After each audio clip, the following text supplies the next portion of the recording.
سوال پہلا ہے جی، نمازوں کی حالت بڑی بے روح ہے، بس ایک رسم سی ادا کر لی جاتی ہے، کوئی ایسی تعلیم دعا ارشاد فرمائیں کہ اللہ رب العزت ایسی نماز نصیب فرمائے جو مومن کی معراج آنکھوں کی ٹھنڈک ہو۔ میرے بھائی اس پہ تو میری ویڈیو ریکارڈ ہو چکی ہوئی ہے، میں نے رمضان شریف میں اس کو ری اپلوڈ بھی کروایا تھا کہ جب آپ کو یہ پتہ ہی نہیں آپ نماز میں اللہ سے گفتگو کیا کر رہے ہیں، اور نماز آپ سنت کے مطابق نہیں پڑھ رہے ہیں۔ سنت کے مطابق ایک تو ہے نا جو اس کا گیٹ اپ سنت کے مطابق ہو، پوسچرز، ایک یہ ہے کہ نماز کی جو روح ہے نا وہ ہے قرآن۔ بخاری مسلم کی احادیث کی روشنی میں نبی علیہ السلام کی جو فجر کی نماز ہے نا وہ آلموسٹ 40 منٹ کی بنتی ہے، اور 40 منٹ قرآن پڑھتے تھے۔ قرآن پڑھنے والا عربی ہو، سننے والے بھی عربی ہوں، تو گفتگو سمجھ آ رہی ہوگی۔ اب یہاں پہ قرآن پڑھنے والے ہیں اجمی، سننے والے بھی اجمی، یہاں پہ کوئی روتا بھی ہے نا تو وہ قرات کی طرز کی وجہ سے رو رہا ہوتا ہے، پتہ انہوں کو نہیں کہ یہ تلاوت شروع ہوتی ہے نال ہی دڑ دڑ دڑ رونا شروع کر دیتا ہے، بندہ پریشان ہو جاتا ہے، انہوں پوچھو کہ کس گل تے رو رہا ہے، کیا ہے انہیں، ہو سکتا ہے جنت کی آیات ہی پڑھ رہا ہو۔ ہاں یہاں پہ کئی قرات، محفل قرات ہو رہی ہوتی ہے نا، اللہ کے عذاب کی آیات آ رہی ہوتی ہیں نا، اس میں بھی لوگ کہہ رہے ہوتے ہیں سبحان اللہ، اس پہ کہنا چاہیے وَلِعَاذُ بِاللَّهِ اللہم اجرنا من النار۔ صحیح مسلم میں حدیث ہے، نبی علیہ السلام جب تلاوت قرآن کر رہے ہوتے تھے نماز میں بھی اللہ کے عذاب کی آیات آتی تھی تو اللہ تعالیٰ سے پناہ طلب کرتے تھے، اور جب جنت کی آیات آتی تھی تو جنت کا سوال کرتے تھے۔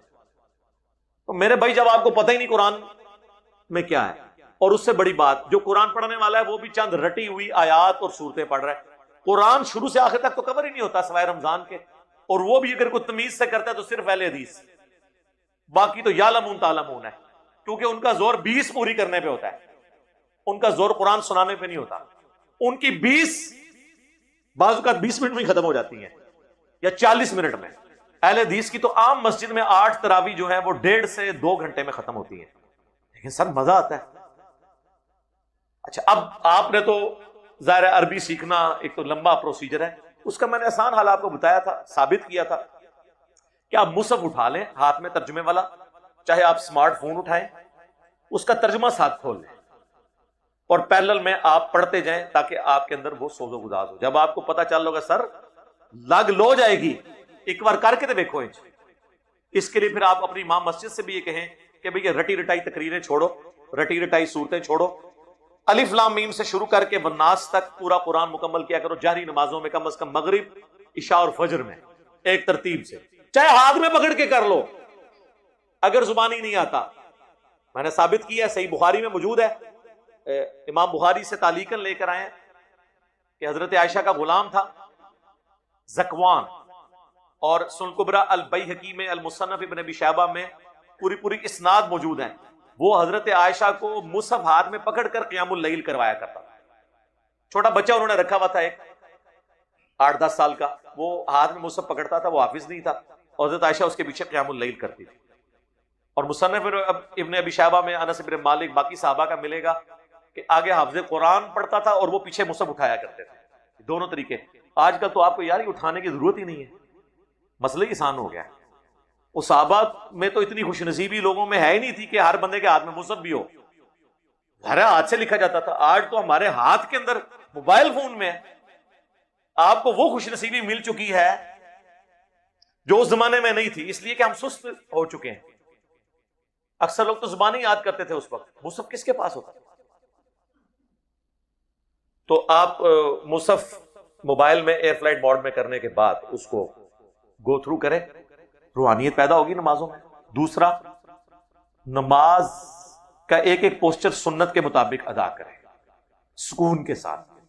تیسرا، نماز میں آپ جو کچھ پڑھ رہے ہیں، تشہد میں پڑھ رہے ہیں تسبیحات، ان کا آپ کو ترجمہ بھی آنا چاہیے، تو پھر آپ کو روح والی نمازیں ملیں گی۔ باقی یہ ساری نمازیں جو ہے نا یہ کتابوں میں رہیں گی، یہ پریکٹیکلی آپ کو جو نماز پڑھانے والے ہیں نا، اور نماز کی فضیلت پہ جو لیکچر ریکارڈ کرا رہے ہیں، ان کی بھی نمازیں آپ کی طرح ہی ہیں، وہ بھی اس طرح کی نمازیں پڑھ رہے ہیں، تو تبدیلی کہاں سے آنی ہے؟ اس طرح نہیں۔ میرا ایک جنرل سٹور ہے، میں دوران سال صدقہ اخراج اتنا کرتا رہتا ہوں جو یقیناً میری زکوٰۃ رقم سے 3-4 گنا زیادہ ہے۔ کیسے مجھ پر عائد فرض زکوٰۃ بھی ہو؟ زکوٰۃ تو کوئی نہیں ہوگی، لیکن یہ اس طریقے سے زکوٰۃ تب ادا ہوگی جب آپ نے اس کا حساب رکھا ہوا. یہ اکثر فیکٹریز کے آنرز، لینڈ لارڈ قسم کے لوگ اسی جی حساب کتاب کر کے نہیں اللہ دی راج دیوی دا، تاکہ دینے ہی نہ پہ جائے پورا کتنا بنتا ہے. 3-4 افطاریاں کروا دی، کبھی اعتکاف والوں کو کھانا کھلا دیا، اور ان کی زکوٰۃ کروڑوں میں بن رہی ہوتی ہے، وہ سمجھتے ہیں سب کچھ برابر ہو گیا. نہیں، ہر چیز کیلکولیشن سے ہوگی. دنیا میں اللہ نے بغیر کیلکولیشن، اور یہ جو صوفیاء نے مشہور کیا نا کہ جی گن کے ذکر نہیں کرنا چاہیے، میرے بھائی بغیر گنے ذکر کرنا خلاف سنت ہے. اللہ کے نبی کا کون سا وظیفہ ہے جو بغیر گنے ہو؟ بتائیں. بخاری مسلم دونوں میں حدیث ہے کہ جو 33 دفعہ سبحان اللہ، 33 دفعہ الحمدللہ اور 34 دفعہ اللہ اکبر، یا 33 دفعہ اللہ اکبر اور یہ 99 بنے اور 100 پورا کرنے کے لیے ایک دفعہ پڑھ لے لا الہ الا اللہ وحدہ لا شریک لہ لہ الملک ولہ الحمد وہو علی کل شیء قدیر، تو اس کے سارے گناہ معاف کر دیے جائیں گے. لیکن چھوٹے گناہ اگرچہ سمندر کی جھاگ کے برابر ہی کیوں نہ ہو. تو وہ آپ نے گنتی بتائی ہے نا. فرض نماز کے بعد ایک دفعہ آیت الکرسی گنتی ہے نا، جو سنن نسائی الکبریٰ میں موجود ہے کہ مرتے ہی جنت میں چلا جائے گا. ابو داؤد اور ترمذی میں موجود ہے صبح شام 3 دفعہ آخری 3 سورتیں پڑھنے والے کو ہر چیز سے کفایت کریں گی. تو 3 دفعہ وظیفہ ہے نا، جی گن کے نہیں کرنا چاہیے. اور نمازیں بھی گن کے ہیں یار، 5 ہر نماز کی رکعت بھی گن کے ہے. کو فجر کے 2 کی بجائے 4 پڑھے ہو کہ جی اللہ آپ ہی حساب کر لی، میں بغیر حساب سے نماز پڑھنی ہے، اور تیری 2 بھی نہیں ہونگیاں. ایویں جذباتی جملے، کہانیاں.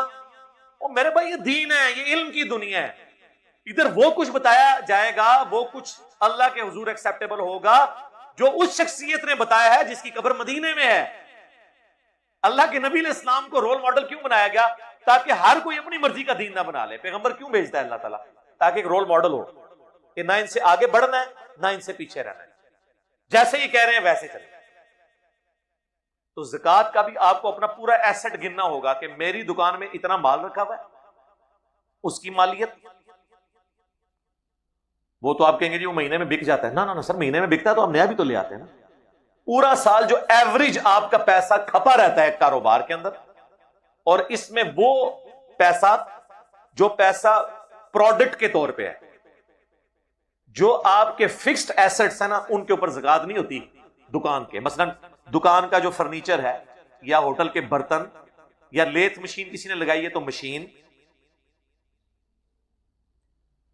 یا رینٹ اے کار پہ اس نے گاڑی رکھی ہوئی ہے گاڑی، اس کے اوپر زکوٰۃ نہیں ہے. ان کی کمائیوں پہ زکوٰۃ ہے، اور وہ بھی تب جب جڑ جائے. اگر ساتھ ساتھ خرچ ہو تو کوئی نہیں.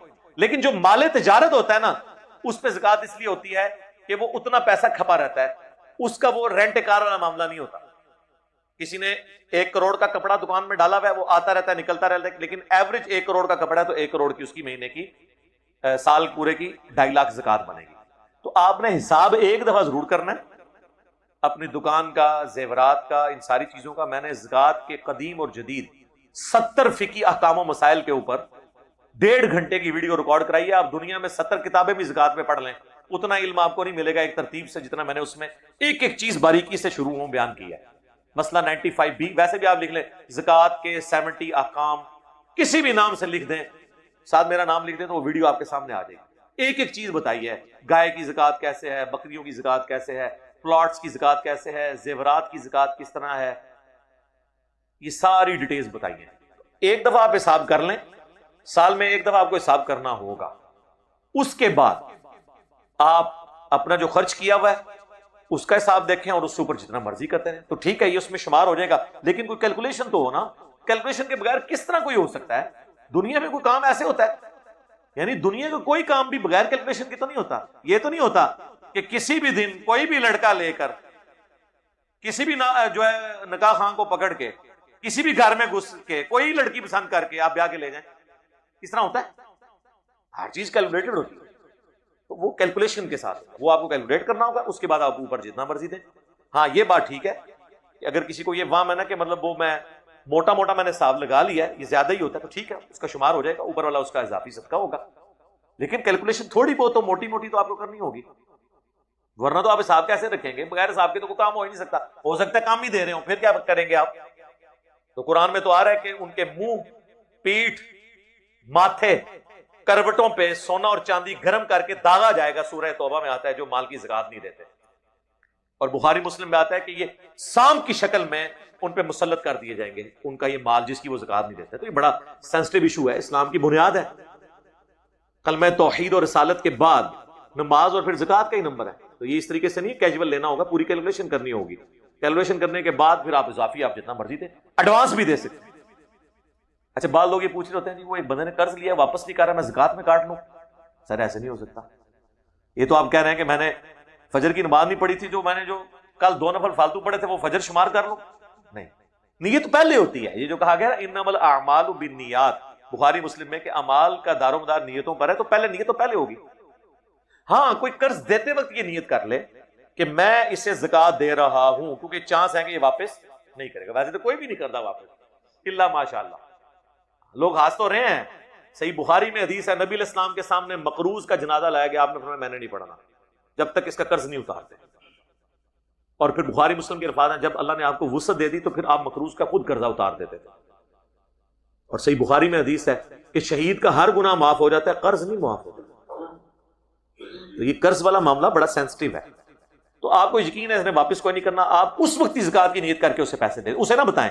لوگ کہتے ہیں بتانا ضروری ہے, نہ بتانا ضروری ہے. سورۃ البقرہ میں ہے اپنی نیکیوں کو ضائع نہ کرو احسان جتا کر. آپ دل میں نیت کر لیں کہ اس کو میں زکات دے رہا ہوں, یا کسی آپ نے اور بندے کو زکات دینی ہے تو آپ اسے گفٹ کہہ کے, عیدی کہہ کے, کسی بھی نام سے دے سکتے ہیں. آپ کے دل میں نیت, تو آپ یہ نیت کر لیں میں اسے زکات دے رہا ہوں, اس کے بعد بھول جائیں. ہاں پھر جب آپ کو میسج کرے نا کہ آج آ کے آپ قرضہ لے جائیں, تو جب وہ آپ کو دے دے واپس, اے جو ہونا کوئی نہیں, کیا پتہ نہیں میسج آ رہا, تو جب وہ دے دے تو پھر کسی اور مستحق کو وہ پیسے دے. بعد میں نہیں نیت کر سکتے. ایک اور طریقہ ہو سکتا ہے اجتہاداً, وہ یوں ہے کہ اگر کوئی شخص مقروض ہے اور وہ زکات کا مستحق ہے اور آپ کا قرضہ نہیں اتار سکتا, تو آپ اسے اتنے پیسے زکات کے طور پہ بعد میں دیں, پہلے نہیں اس سے طے کرنا آپ نے. پھر وہ فقہ حنفی والا ہیلا ہو جائے گا. اس سے کہیں کہ یہ لو یار میری طرف سے گفٹ, اور جب وہ اس کا مالک ہو جائے اسے کو یار تمہارے پاس اب یہ پیسے آ گئے تو میرا ادھار اتار, اگوں تاری قسمت ہے. ہاں وہ کھو نہیں سکتے تسی وہ کو. اگر انہوں نے کہا نہیں سر فی الحال تو اور کام نہ ہے بعد دیکھاں گے, پھر تسی چپ کر کے واپس ہی آ جاؤ. ٹھیک ہے, تو بہتر تو یہ دوسری دفعہ دے رہے ہو اس پہ بھی زکات کی نیت ہی کر لے, وہ بھی جانتے رہے. ٹھیک ہے, وہ زکات کی نیت سے ہی آپ دیں گے. وہ زکات پھر آپ زکات کی نیت سے جب اسے دے رہے ہیں تو وہ آپ اس کو تو پھر بعد میں شمار کر لیں. باقی وہ اس طریقے سے کوئی آپ کو واپس کر دیتا ہے, کوئی ایسا کر دیتا ہے تو وہ ٹھیک ہے. صحیح بخاری میں موجود ہے, نبی علیہ السلام کے پاس صدقے کا کوئی سامان لایا گیا تو آپ نے نہیں تناول فرمایا, آپ نے فرمایا محمد اور آل محمد پہ صدقہ حلال نہیں ہے. کچھ دیر بعد کوئی غریب عورت آئی تو آپ نے اسے گفٹ کیا, اور وہ تیار کر کے کھانا یا گوشت کوئی بھی پکا کے حضور کے پاس لے آئی, آپ نے اس میں سے تناول فرمایا. تو صحابہ نے کہا یہ تو صدقہ تھا. آپ فرمایا صدقہ یہ اس عورت کے لیے تھا, میرے لیے تو نہیں ہے, ورنہ تو کوئی بھی امیر آدمی غریب بندے کے گھر سے کھا ہی نہ سکے. تو جب ایک عورت نے یا کسی غریب بندے نے زکات کا مال لے لیا, اب وہ اس کا مالک ہے, اس کے بعد وہ اس میں سے کھلا پلاتا ہے کسی اور کو, تو اب وہ یہ نہیں دیکھے گا کہ میں اس کو کھلا رہا ہوں جس نے مجھے زکات دی تھی. نہیں, وہ آپ اس کے مالک ہیں, آپ اس کو کھلا سکتے ہیں. اور بیت المال جو ہوتا ہے اس میں تو سارا ایک مین پول میں سارا سامان آیا ہوتا ہے نا. اب نبی علیہ السلام نے ظاہر اعلان نبوت کے بعد کوئی کاروبار تو نہیں کیا, آپ کا جو سورس آف انکم تھا وہ بیت المال ہی تھا. قرآن میں اللہ نے مقرر کر دیا تھا بیت المال کا 5واں حصہ خمس جسے کہا جاتا ہے, اسی سے آپ کی گزر بسر ہوتی تھی. باقی میں نے اس کی تفصیلات بتائی ہیں, نبی علیہ السلام کا ذریعہ معاش کیا تھا وہ آپ ویڈیو دیکھ لیں, اس میں کافی تفصیل موجود ہے.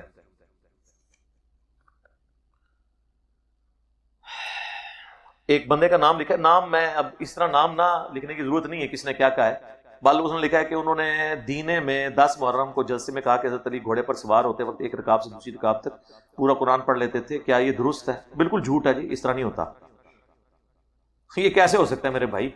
بخاری مسلم دونوں میں حدیث ہے تم میں سے کسی کی استطاعت ہے کہ وہ ایک رات میں تہائی قرآن پڑھ لے. تو صحابہ نے کہا کہ ہم میں سے کس کی استطاعت ہے؟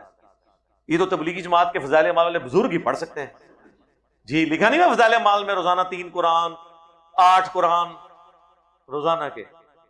اب یہ کہیں گے اس میں حدیث میں تو لکھا ہوا, سر لکھا ہوا ہے اس لیے کہ جب آپ کہانی چھوڑیں گے تو ہم بھی پھر اس میں بریکٹ لگائیں گے نا کہ اس میں یہ نہیں لکھا ہوا.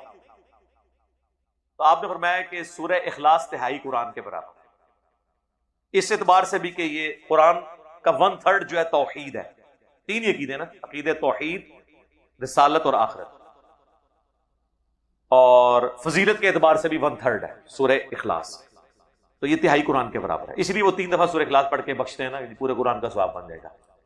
بس یہی کام آپ کرتے رہیں، قرآن اس کے لیے نازل نہیں ہوا تھا کہ آپ یہ کام کریں۔ بہرحال یہ تو پاسبل ہے، باقی اس کو کوئی اگر کہتا ہے نا کرامت ہے، تو کرامت ہو تو سب سے پہلے اللہ کے نبی کو حاصل ہونا، یہ نبی علیہ السلام کے بارے میں تو ایسی کوئی بات رپورٹ نہیں ہوئی ہے۔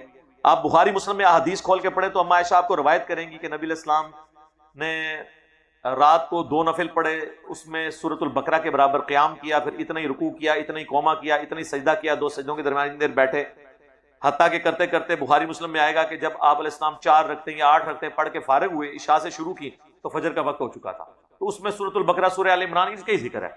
ورنہ ہو نا کہ جی آپ نے 2 نفل پڑھے، وہ پہلے 5 قرآن 2 نفل پڑھے، اگلے 2 5 اور پڑھے، ٹھیک ہے، اینڈ تے ایک پڑھ کے 11 کر لے، بناتے رہے اس طرح، کوئی یہ سب جھوٹ ہے، اس کو کرامت کا نام نہیں دیا جاتا، نہ یہ کرامت ہے۔ عیسائیوں یہودیوں کو السلام علیکم کہہ سکتے ہیں، اس پہ میری ویڈیو ریکارڈ ہے، دیکھیں، اگر تو آپ کو یہ یقین ہے کہ وہ جواب صحیح دے گا پھر تو آپ السلام علیکم کہیں، پہل کریں، ادروائز نہیں۔ بخاری مسلم میں آتا ہے نا کہ یہودی نبی علیہ السلام کو کہتے تھے السلام علیکم، اعوذ باللہ۔ حضرت عائشہ کو اتنا غصہ آیا، حضرت عائشہ نے ان پہ لعنت کی کہ تم اللہ کے نبی کے بارے میں یہ کہتے ہو۔ نبی علیہ السلام فرمایا کہ اخلاق سے پیش آؤ، دیکھا نہیں تم نے کہ جب انہوں نے مجھے کہا السلام علیکم یعنی تم پر موت ہو، نعوذ باللہ، تو میں نے کہا وعلیکم، تم پر بھی، یعنی اگر انہوں نے مجھ پہ سلام بھیجا ہے تو جب میں وعلیکم کہوں گا اور تم پر بھی تو ان پہ سلامتی لوٹ جائے گی، اور اگر انہوں نے مجھے موت کا کہا ہے تو میں نے کہا وعلیکم تو ان پہ موت لوٹ جائے گی۔ وعلیکم بھی پورا جواب ہے۔ جب ہم کسی کو کہتے ہیں عید مبارک اور وہ جواب میں کیا کہتا ہے کہ خیر عید مبارک، نہیں خیر مبارک، یہ تمہارے بھی تمہیں بھی مبارک ہو، یہ خیریت، عید کا لفظ بولنے کی ضرورت نہیں، اسی میں موجود ہے کہ آپ اس کے سلام کا جواب بھی دے سکتے ہیں، لیکن وعلیکم۔ البتہ اگر کوئی کرسچن اور عیسائی صحیح سلام آپ کو کر رہا ہے السلام علیکم تو آپ پورا وعلیکم السلام بھی کہہ سکتے ہیں۔ بخاری مسلم میں حدیث ہے، نبی علیہ السلام ایک ایسے گروہ سے گزرے جہاں پر عیسائی بھی تھے اور بت پرست بھی تھے اور مسلمان بھی تھے، نبی علیہ السلام نے ان سب کو مشترکہ طور پر السلام علیکم کہا۔ یہ اس بات کا ثبوت ہے کہ آپ کافر کو بھی سلام میں پہل کر سکتے ہیں۔ بعض لوگ کہتے ہیں نہیں حضور نے صرف مسلمانوں کی نیت کی تھی، یار نبی کے اخلاق سے یہ بہت چیز بلند ہے کہ آپ یہ کام کر رہے ہو، نعوذ باللہ، ایسا نہیں ہے۔ اسی لیے آپ ڈاکٹر ذاکر نائک کو دیکھیں نا، جب کبھی بھی وہ اپنے لیکچر کا آغاز کرتے ہیں نا تو وہ مسلمان غیر مسلمان دونوں کو مخاطب کر کے کہتے ہیں کہ I welcome all of you with Islamic greetings، السلام علیکم ورحمۃ اللہ وبرکاتہ۔ تو آدھے تو اس میں ہندو اور کافر بھی بیٹھے ہوتے ہیں، تو وہ آپ اس طریقے سے کہہ سکتے ہیں، یہ جائز ہے۔ لیکن اگر آپ کو یہ خطرہ ہے کہ وہ اچھا آپ یہ نہیں پوچھ رہے کہ بریلوی دیوبندی کو سلام کر سکتا ہے کہ نہیں؟ جی سر، جب اعلی حضرت نے احکام شریعت میں لکھ دیا کہ وہابی، اور انہوں نے اس کو کھولا، دیوبندی، اہل حدیث، رافضی، قادیانی، 1,00,000 دفعہ بھی اللہ کا نام لے کر ذبیحہ کریں، ان کا ذبیحہ مردار اور حرام ہی رہے گا، البتہ یہود و نصارہ کا ذبیحہ حلال ہے۔ دوسری بات ٹھیک کی ہے انہوں نے، وہ قرآن میں آیا سورۃ المائدہ کی آیت نمبر 6 میں کہ اہل کتاب اگر اللہ کے نام کا ذبیحہ کریں تو حلال ہے، وہ بات ٹھیک ہے۔ لیکن پہلی بات بڑی خطرناک ہے کہ اس کا کیا مطلب ہے کہ یہود و نصارہ سے بدتر سمجھتے ہیں بریلوی کس کو؟ بریلوی نہیں سر، بریلویوں کے امام، بریلویوں کے امام۔ بریلوی تو کوئی جان چھڑا سکتا ہے، کوئی کہہ سکتا ہے تو کسی جاہل بریلوی نے کہا ہوگا۔ بریلویوں کے امام کسے؟ احمد بریلوی صاحب کسے سمجھتے ہیں؟ دیوبندیوں کو، اہل حدیث کو، شیعہ کو اور قادیانیوں کو۔ اور آپ دیکھیں قادیانی جو کافر تھے ان کے ساتھ انہیں شمار کیا، تو مراد کیا ان کو بھی یہ کیا سمجھتے ہیں؟ کافر۔ ہمیں یہ کہتے تھے کہ انجینئر کہتا ہے کہ قادیانی ہے تو کافر ہیں لیکن یہود و نصارہ سے بہتر ہے، کم از کم ہم انہیں قرآن و سنت تو پیش کر سکتے ہیں۔ جی ظاہر ہے یہود و نصارہ تو قرآن و سنت کو نہیں مانتے، یہ کم از کم مانتے تو ہیں نا، لیکن یہ کہیں گے یہ مانتے ہوتے تو ختم نبوت مانتے ہوتے، تو سر آپ مانتے ہوتے تو ایاک نعبد و ایاک نستعین کے بعد آپ یا شیخ عبد القادر جیلانی مدد کہتے ہوتے؟ اڑ بولو، اس کو چھوڑ، مانتے سے مراد ہے کہ اس پہ ایمان رکھتے ہیں، باقی اس کو اس کی تعلیمات پہ تو آپ بھی کو نہیں چل رہے۔ تو میں نے کہا تھا کہ یہود و نصارہ سے بہتر ہے کافر، لیکن کم از کم انہیں سمجھانا آسان ہے، لیکن اعلیٰ حضرت نے تو میرا مسئلہ ہی حل کر دیا۔ اعلیٰ حضرت نے تو کہہ دیا ہے کہ دیوبند اور اہل حدیث یہ یہود و نصارہ سے بھی بدتر ہے۔ تو پہلے تو اعلیٰ حضرت سے ڈگری لینا، وہ تو آپ کو بھی یہود و نصارہ سے بدتر سمجھتے ہیں، اور آپ کو قادیانیوں کے ساتھ انہوں نے شمار کیا ہے۔ ٹینٹ تے کھیڈو، ہاں جاؤ۔ اور پھر جو انہوں نے اس میں اپنے ملفوظات شریف میں فرمایا ہے، اور پہلی جلد میں لوگ کہتے ہیں نہیں ملفوظات تو بیٹے نے لکھے ہیں، بیٹا عام نہیں ہے، مفتی اعظم انڈیا ہے مصطفیٰ رضا خان نوری، جن کی وہ نعت ہے تو شمع رسالت ہے عالم تیرا پروانہ، 1981 میں فوت ہوئے ہیں، اور پہلی جلد اعلیٰ حضرت نے خود پڑھی ہے ملفوظات اعلیٰ حضرت کی، اس پہ انہوں نے ایک شاعری کا اس پہ قطعہ بھی کہا ہے، اور باقاعدہ اس پہ ان کے سگنیچر ہیں کہ میں نے اس کو پڑھا ہے۔ اس میں لکھا ہوا ہے کہ یہ جو وہابی ہیں ان کے اگر نماز ہو رہی ہو تو وہابیوں کے پیچھے نماز پڑھیں یا اپنی جماعت ادا کروا لیں۔ انہوں نے کہا وہابیوں کی نہ نماز ہے، نہ اذان ہے، لو جی کام ختم ہو گیا، نہ جماعت ہے۔ ان کا یہ وہابیوں کی جو مسجد ہے، انہوں نے کہا یہ مثل گھر کے ہیں، جس طرح بخاری مسلم میں حدیث ہے نا کہ دنیا میں کہیں بھی میرا امتی نماز پڑھ سکتا ہے، تو پوری زمین پاک ہے، اس حساب سے ان کی مسجد نہیں، عام گھروں کی طرح ہے۔ پھر پوچھا گیا اذان، انہوں نے کہا ان کی اذان بھی نماز اور جماعت کی طرح باطل ہے، البتہ جب اللہ کا نام آئے تو عز وجل اور درود شریف پڑھ لیں نبی الاسلام کے مبارک نام کے اوپر، بس صلی اللہ علیہ وآلہ وسلم کہہ لیں، اور کوئی ضرورت نہیں۔ سر یہ پتہ نہیں کہاں تک بات جائیں گی۔ اچھا یہ بہت لمبی کوئی سٹوری لکھی ہوئی ہے شیخ ابن عربی کی پیدائش کے سلسلے میں، ایک دو ذکر کر، میرے بھائی مجھ سے آپ وہ بات پوچھا کریں جو قرآن و سنت سے تعلق رکھتی ہے۔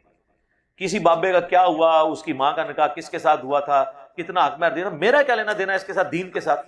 دین تو اللہ رسول اہل بیت کا نام ہے، چھوڑیں اس طرح کی تو 1 کروڑ سٹوریاں لا کے ادھر آپ پرچیاں رکھ دیں گے، ادھر پرچی وہ بھیجیں جو آپ دین کا مسئلہ پوچھیں، یہ چھوڑیں۔ علی بھائی بریلوی حضرات بدعت کرتے ہیں، لیکن جب کچھ کہتے ہیں تو بدعت حسنہ کہتے ہیں۔ اس میں میری ویڈیو ریکارڈ ہے کہ بدعت حسنہ ویسے آپ کہنا چھوڑ گئے ہیں، ان کے پاس معنی پتا کیا تھا کہ یار کام تو نیکی کا کر رہے ہیں نا، آپ کو کیا مسئلہ ہے؟ ہم کہتے تھے نا یار یہ قبر پہ اذان کیوں دیتے ہو، کہتے ہیں اذان دینا گناہ کا کام ہے، تو کہنا ہاں یار ان کے جواب دئیے نا، جواب ہم دیتے ہیں آپ کو، ان کو کہ یہ آپ جنازے کی اور عید کی اذان کیوں نہیں دیتے؟ وہ کہتے ہیں نبی الاسلام نے نہیں دی، تو کیا یہ گناہ کا کام تھا جو اللہ کے نبی نے نہیں کیا؟ کہیں گے نہیں، بس آپ نے تعلیم نہیں فرمایا، تو یہ قبر پہ اذان کہاں تعلیم فرمائی ہے؟ پھر وہ کہیں گے ہیں او کرن گے ہیں، ان کو دیو نا اذان، اور تو ساڑھے لی ڈیفینیشن مان لی ہے۔ سر حضور نے منع فرما دیا، صحیح مسلم میں حدیث ہے 2005 نمبر، اور یہ حدیث کے راوی ہیں امام جعفر، اور انہوں نے روایت کی ہے امام باقر سے، اور امام باقر نے روایت کیا ہے جابر بن عبداللہ سے کہ نبی الاسلام جب کبھی بھی جمعے یا عید یا کسی اور موقع پر تقریر کرتے تو آپ کی آنکھیں سرخ ہو جاتی، آواز بلند ہو جاتی، جیسے کوئی جرنیل اپنی فوج کو تیار کر رہا ہو، اور آپ فرماتے ہیں کہ میں اور قیامت اس طرح ساتھ بھیجے گئے جیسے یہ 2 انگلیاں، اور پھر آپ کہتے ہیں اما بعد فإن خیر الحدیث کتاب اللہ وخیر الہدی ہدی محمد صلی اللہ علیہ وآلہ وسلم وشر الامور محدثاتها وکل محدثۃ بدعہ وکل بدعۃ ضلالہ وکل ضلالۃ فی النار۔ کچھ الفاظ جامعہ ترمذی میں ہیں، کچھ سنن نسائی میں۔ آگاہ ہو جاؤ، سب سے بہترین کلام اللہ کی کتاب ہے، سب سے ہدایت یافتہ راستہ محمد صلی اللہ علیہ وآلہ وسلم کا ہے، اور سب سے بدترین کام وہ ہیں جو دین میں خود داخل کر دیے جائیں، اور وہ تمام کام گمراہیاں ہیں، اور تمام گمراہیاں دوزخ میں لے جانے والی ہیں۔ تو حضور نے منع ہی کر دیا نا کہ محمد صلی اللہ علیہ وآلہ وسلم کا طریقہ بہترین طریقہ ہوگا، اور بدترین کام وہ ہیں جو دین میں داخل کر دیا خود سے۔ بخاری مسلم دونوں میں حدیث ہے من احدث فی امرنا ھذا فہو رد، جس نے میرے تعلیم کی بھی چیز میں کوئی چیز بدل دی یا اس میں چیز داخل کی وہ مردود ہے۔ تو فوراً آپ کو مثالیں دیں گے کہ جی یہ جو آپ نے لائٹیں لگائی ہوئی ہیں، ان لائٹوں کا دین سے کیا تعلق ہے میرے بھائی؟ ہوائی جہاز میں حج کرنے کا دین سے کیا تعلق ہے؟ یہ دین کو سپورٹیو کام ہے، ڈائریکٹ دین نہیں ہے۔ ڈائریکٹ دین اس وقت ہوں گے جب آپ کہیں کہ جو ہوائی جہاز پہ جائے گا اس کا حج ہوگا، جو نہیں جائے گا اس کا نہیں ہوگا۔ آپ بے شک گدھے پہ جائیں، آپ بے شک پیدل جائیں، یہ دین کو سپورٹیو چیز ہے۔ کیمرے میں ریکارڈنگ دین کو سپورٹیو چیز ہے۔ نماز پڑھتے ہوئے کوئی کہتا ہے اوپر اس قالین کے اور سامنے اس اے سی شریف کے، کہتا ہے، اور نیچے سیلنگ شریف کے، اور منہ طرف خانہ کعبہ شریف کے، یہ کو کہتا ہے؟ تو یہ دین نہیں ہے، دین کو سپورٹیو چیز ہے۔ تو حضور نے ان چیزوں سے تو منع نہیں کرنا تھا نا۔ وہ تو قرآن میں آیا کہ اپنے گھوڑے تیار رکھو، سورۃ الانفال میں آیا کہ اپنے گھوڑے تیار رکھو جنگ کے لیے۔ تو آج کے دور میں جب آپ یہ بات کریں گے تو اس سے مراد یہ ہوگا کہ آپ نے لیٹسٹ اسلحہ تیار رکھنا ہے، یہ تو نہیں گھوڑے تیار رکھنے، وہ تو جنرل بات ہوتی ہے۔ تو یہ تمام چیزیں ہیں دین کو سپورٹ۔ اس کے بارے میں الگ حدیث ہے، وہ صحیح مسلم میں ہے کہ جس نے اسلام میں اچھا طریقہ جاری کیا، جتنے لوگ اس پہ عمل کریں گے اس کا ثواب اسے ملے گا، اور جو عمل کر رہے ہوں گے ان کے عمل میں بھی کمی نہیں ہوگی، اور جو اسلام میں برا طریقہ جاری کرے گا اس کا وبال اس پہ ہوگا۔ اور انہوں نے وہ الفاظ ہیں سنتن حسنتن، بدعت حسنہ نہیں ہے، سنت حسنہ۔ اور وہ حدیث پوری بیان کرے تو آپ کا مسئلہ بھی حل ہو جائے گا۔ پوری حدیث یوں ہے کہ نبی الاسلام نے کچھ نیو مسلم آئے جن کے چہرے پر بھی غربت کے آثار تھے، نبی الاسلام نے مسجد میں ممبر لگوا کے خطبہ دیا، آپ نے پھر قرآن پاک کی مختلف آیات تلاوت کی جن میں صدقہ اور خیرات کی ترغیب دلائی گئی۔ اینڈ پہ آپ نے کہا کہ اللہ کی راہ میں صدقہ کرو۔ ایک انصاری اپنے گھر گئے اور وہ اپنے گھر سے کافی سارا سامان ایک تھیلے میں اکٹھا کر کے، اور صحابہ کرام کہتے ہیں کہ وہ بڑی مشکل سے اس کو اٹھا کے لایا، گھسٹتا ہوا لا کے مسجد کے سین میں رکھا۔ تو حضور علیہ السلام کا چہرہ مبارک اس طرح چمک اٹھا جس طرح کے سورج اور سونا، کیونکہ اس کی وجہ سے باقیوں کو بھی جیب ڈھیلی کرنے کی ترغیب ملی۔ پھر ایک اٹھا، دوسرا اٹھا، لا کے مسجد میں ڈھیر لگ گیا، حضور خوش ہو گئے۔ تو آپ نے فرمایا جس نے اسلام میں اچھا طریقہ جاری کیا، یعنی اچھا طریقہ کس نے؟ اس انصاری صحابی نے جو بارش کا پہلا قطرہ بنا۔ یہ آدھی حدیث لے کے اچھا طریقہ اور اسے پکڑ کے جو ہے وہ اپنے 12 ربیع الاول کے جلوس، کوئی اپنے 10 محرم کے جلوس، کوئی اپنے 1 محرم کے جلوس حلال کرنے شروع کر دیتا ہے۔ خدا کے لیے یہ طریقے کی بات۔ پھر کوئی جو ہے وہ حضرت عثمان کی مثال دیں گے، جی صحیح بخاری میں حضرت عثمان نے جمعے کی دوسری اذان شروع کروائی۔ سر کدھر نہیں لکھا، بخاری شریف کھول کے پڑھو۔ وہ دوسری اذان ان ایڈیشن ٹو ون نہیں تھی، وہ ون کے پیرلل ون تھی، جیسے مکبرین ہوتے ہیں۔ وہ الفاظ ہیں بخاری میں کہ حضرت عثمان غنی رضی اللہ تعالیٰ عنہ نے مدینے کے بازار میں ایک اذان شروع کروائی، کیونکہ بازار تک آواز نہیں جاتی تھی۔ مسجد میں 2 اذانیں نہیں حضرت عثمان نے شروع کروائی، جس طرح ہمارے بریلوی اور دیوبندی کرتے ہیں اور مثال دیتے ہیں حضرت عثمان کی۔ حضرت عثمان نے مسجد نبی میں 2 اذانیں نہیں دی، ایک ہی اذان دی، جس طرح اہل حدیث دیتے ہیں۔ یار بخاری شریف آپ خود تو پڑھ کے دیکھیں۔ میرے ابا جی جب وہ نئے نئے اس طرف آ رہے تھے نا، ظاہر ہے وہ تو کٹر بریلوی رہے، کوئی میلاد کی محفل نہیں ہوتی تھی جس میں وہ معنی خصوصی نہ ہو۔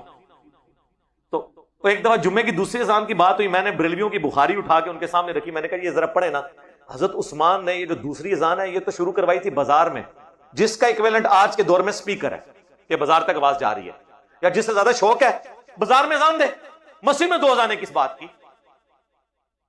تو میرے ابو کہنے لگے یار اس معاملے میں بھی انہوں نے ہمیں دھوکہ دیا ہے، ہمیں تو پوری زندگی اہل حدیثوں کے خلاف کرتے تھے کہ حضرت عثمان دی دوسری اذان نہیں مندے، وہ حضرت عثمان لی اذان ہوئے تھے اہل حدیث مندے نا۔ میں کو اہل حدیث کا یہاں پہ سپورٹر نہیں بیٹھا ہوں، جو سچی بات ہے میں اس میں سپورٹ کرتا ہوں۔ سعودیہ میں ہوتی ہیں، سعودیہ میں چھوڑ کے کعبے کے اندر بھی ہو رہی ہوں، کیا فرق پڑتا ہے؟ کعبے میں ان کو 2 جمعے کی اذانیں نظر آ رہی ہیں، تو کعبے کے اندر جو 5 وقت اکیلی اقامت ہوتی ہے وہ نہیں نظر آتی، اونچی امین نہیں نظر آتی، رفع الیدین نہیں نظر آتا۔ 2 چیزیں ہی نظر آتی ہیں، ایک 20 تراویح، اور وہ بھی صرف مکہ مدینے کی 2 مسجدوں میں، باقی پورے سعودیہ میں 8، مکہ یونیورسٹی میں ام القرآن میں بھی 8، مدینہ یونیورسٹی میں بھی 8، ایون باب العمرہ خانہ کعبہ شریف کے بالکل ساتھ جو اس کا دروازہ ہے نا باب العمرہ، اس کے باہر ایک چھوٹی سی مسجد ہے، وہاں بھی 8 تراویح ہوتی ہے۔ اور یہ تو حنفیوں کی وجہ سے انہوں نے وہ بھی 2 امام مقرر کر کے 10+10 کی ہوئی تھی۔ یہ دلیل تو نہیں، دلیل تو کتاب و سنت ہے میرے بھائی، کتاب و سنت۔ کبھی کوئی مثال دے دیں گے، کبھی وہ کہیں گے جی حضرت عمر نے تراویح کی جماعت شروع کروائی تو اس میں کہا کتنی اچھی بدعت ہے۔ حضرت عمر نے کون سی بدعت کی تھی اس میں؟ وہ تو بخاری مسلم میں اما عائشہ کا قول موجود ہے سلام اللہ علیہا کہ نبی علیہ السلام کے مبارک زمانے میں نبی علیہ السلام اہتمام 3 دن آپ نے کیا، اس کے بعد جب لوگوں کا رش ہوا تو آپ نہیں نکلے حجرے سے، اور صبح فجر کے وقت نکلے اور فرمایا مجھے خدشہ ہے کہ تم پہ کہیں فرض نہ کر دی جائے، اس لیے میں نے گھر میں پڑھی، تم اپنے گھروں میں ہی نماز ادا کر لیا کرو تراویح کی، تاکہ فرض نہ ہو۔ اما عائشہ کہتی ہیں حضرت ابوبکر نے بھی یہ کام نہیں کیا، جو مسجد میں پڑھنا چاہتے تھے ٹولیوں کی شکل میں پڑھ لیتے تھے، جو گھر پڑھنا چاہتے تھے پڑھ لیتے تھے۔ پھر حضرت عمر کے بھی شروع کے سال اسی طرح گزرے، پھر حضرت عمر ایک دن مسجد میں آئے تو دیکھا کوئی ٹولیوں کی شکل میں یہاں جماعت کرا رہا ہے، کوئی یہاں پہ کرا رہا ہے، کوئی وہاں پہ کرا رہا ہے، تو بخاری کے الفاظ ہیں، انہوں نے کہا میں کیا یہ اچھا ہو کہ انہیں ایک امام کے پیچھے جمع کر دوں، تو حضرت تمیم داری اور ابی ابن کعب کی ڈیوٹی لگائی کہ تم دونوں ان کو پڑھایا کرو تاکہ ایک امام کے پیچھے پڑھیں، اور الموطا امام مالک میں گولڈن چین سے موجود ہے، انہیں حکم دیا کہ 11 رکعتیں پڑھیں، 3 وتر اور 8 تراویح، گولڈن چین سے۔ تو اور حضرت عمر وہاں دوسرے دن آئے، جب یہ منظر دیکھا کہا نعم البدعۃ ہذہ، یہ کتنی اچھی بدعت ہے۔ اب وہ کہتے ہیں نہیں اس کا مطلب ہے آپ جو مرضی کریں۔ پہلی بات ہے خلفاء راشدین کی تو سنت کی پیروی کا ہمیں حکم ہے، علیکم بسنتی وسنت الخلفاء الراشدین المہدیین۔ خلفاء راشدین کا وہ کام جس پہ صحابہ کا اعتراض نہ ہو وہ بدعت ہے ہی نہیں، وہ سنت ہے۔ ہاں جب صحابہ اعتراض کریں وہ اپنا ڈسین بدل لیں، وہ الگ بات۔ اس سے بابوں کی بدعتیں کہاں سے ثابت ہوئی؟ دوسرا، یہ بدعت انہوں نے اصطلاحی معنوں میں نہیں کہا، جو دین کی اصطلاح، یہ لغت کے معنوں میں، سنت کو رینیو کرنے کے معنوں میں۔ بدعت تو تب ہونا جب نبی علیہ السلام یہ کام نہ کرتے ہو۔ حضور نے 3 دن تو تراویح جماعت سے پڑھی نا، تو تراویح جماعت سے پڑھنا کیا ہوا؟ سنت۔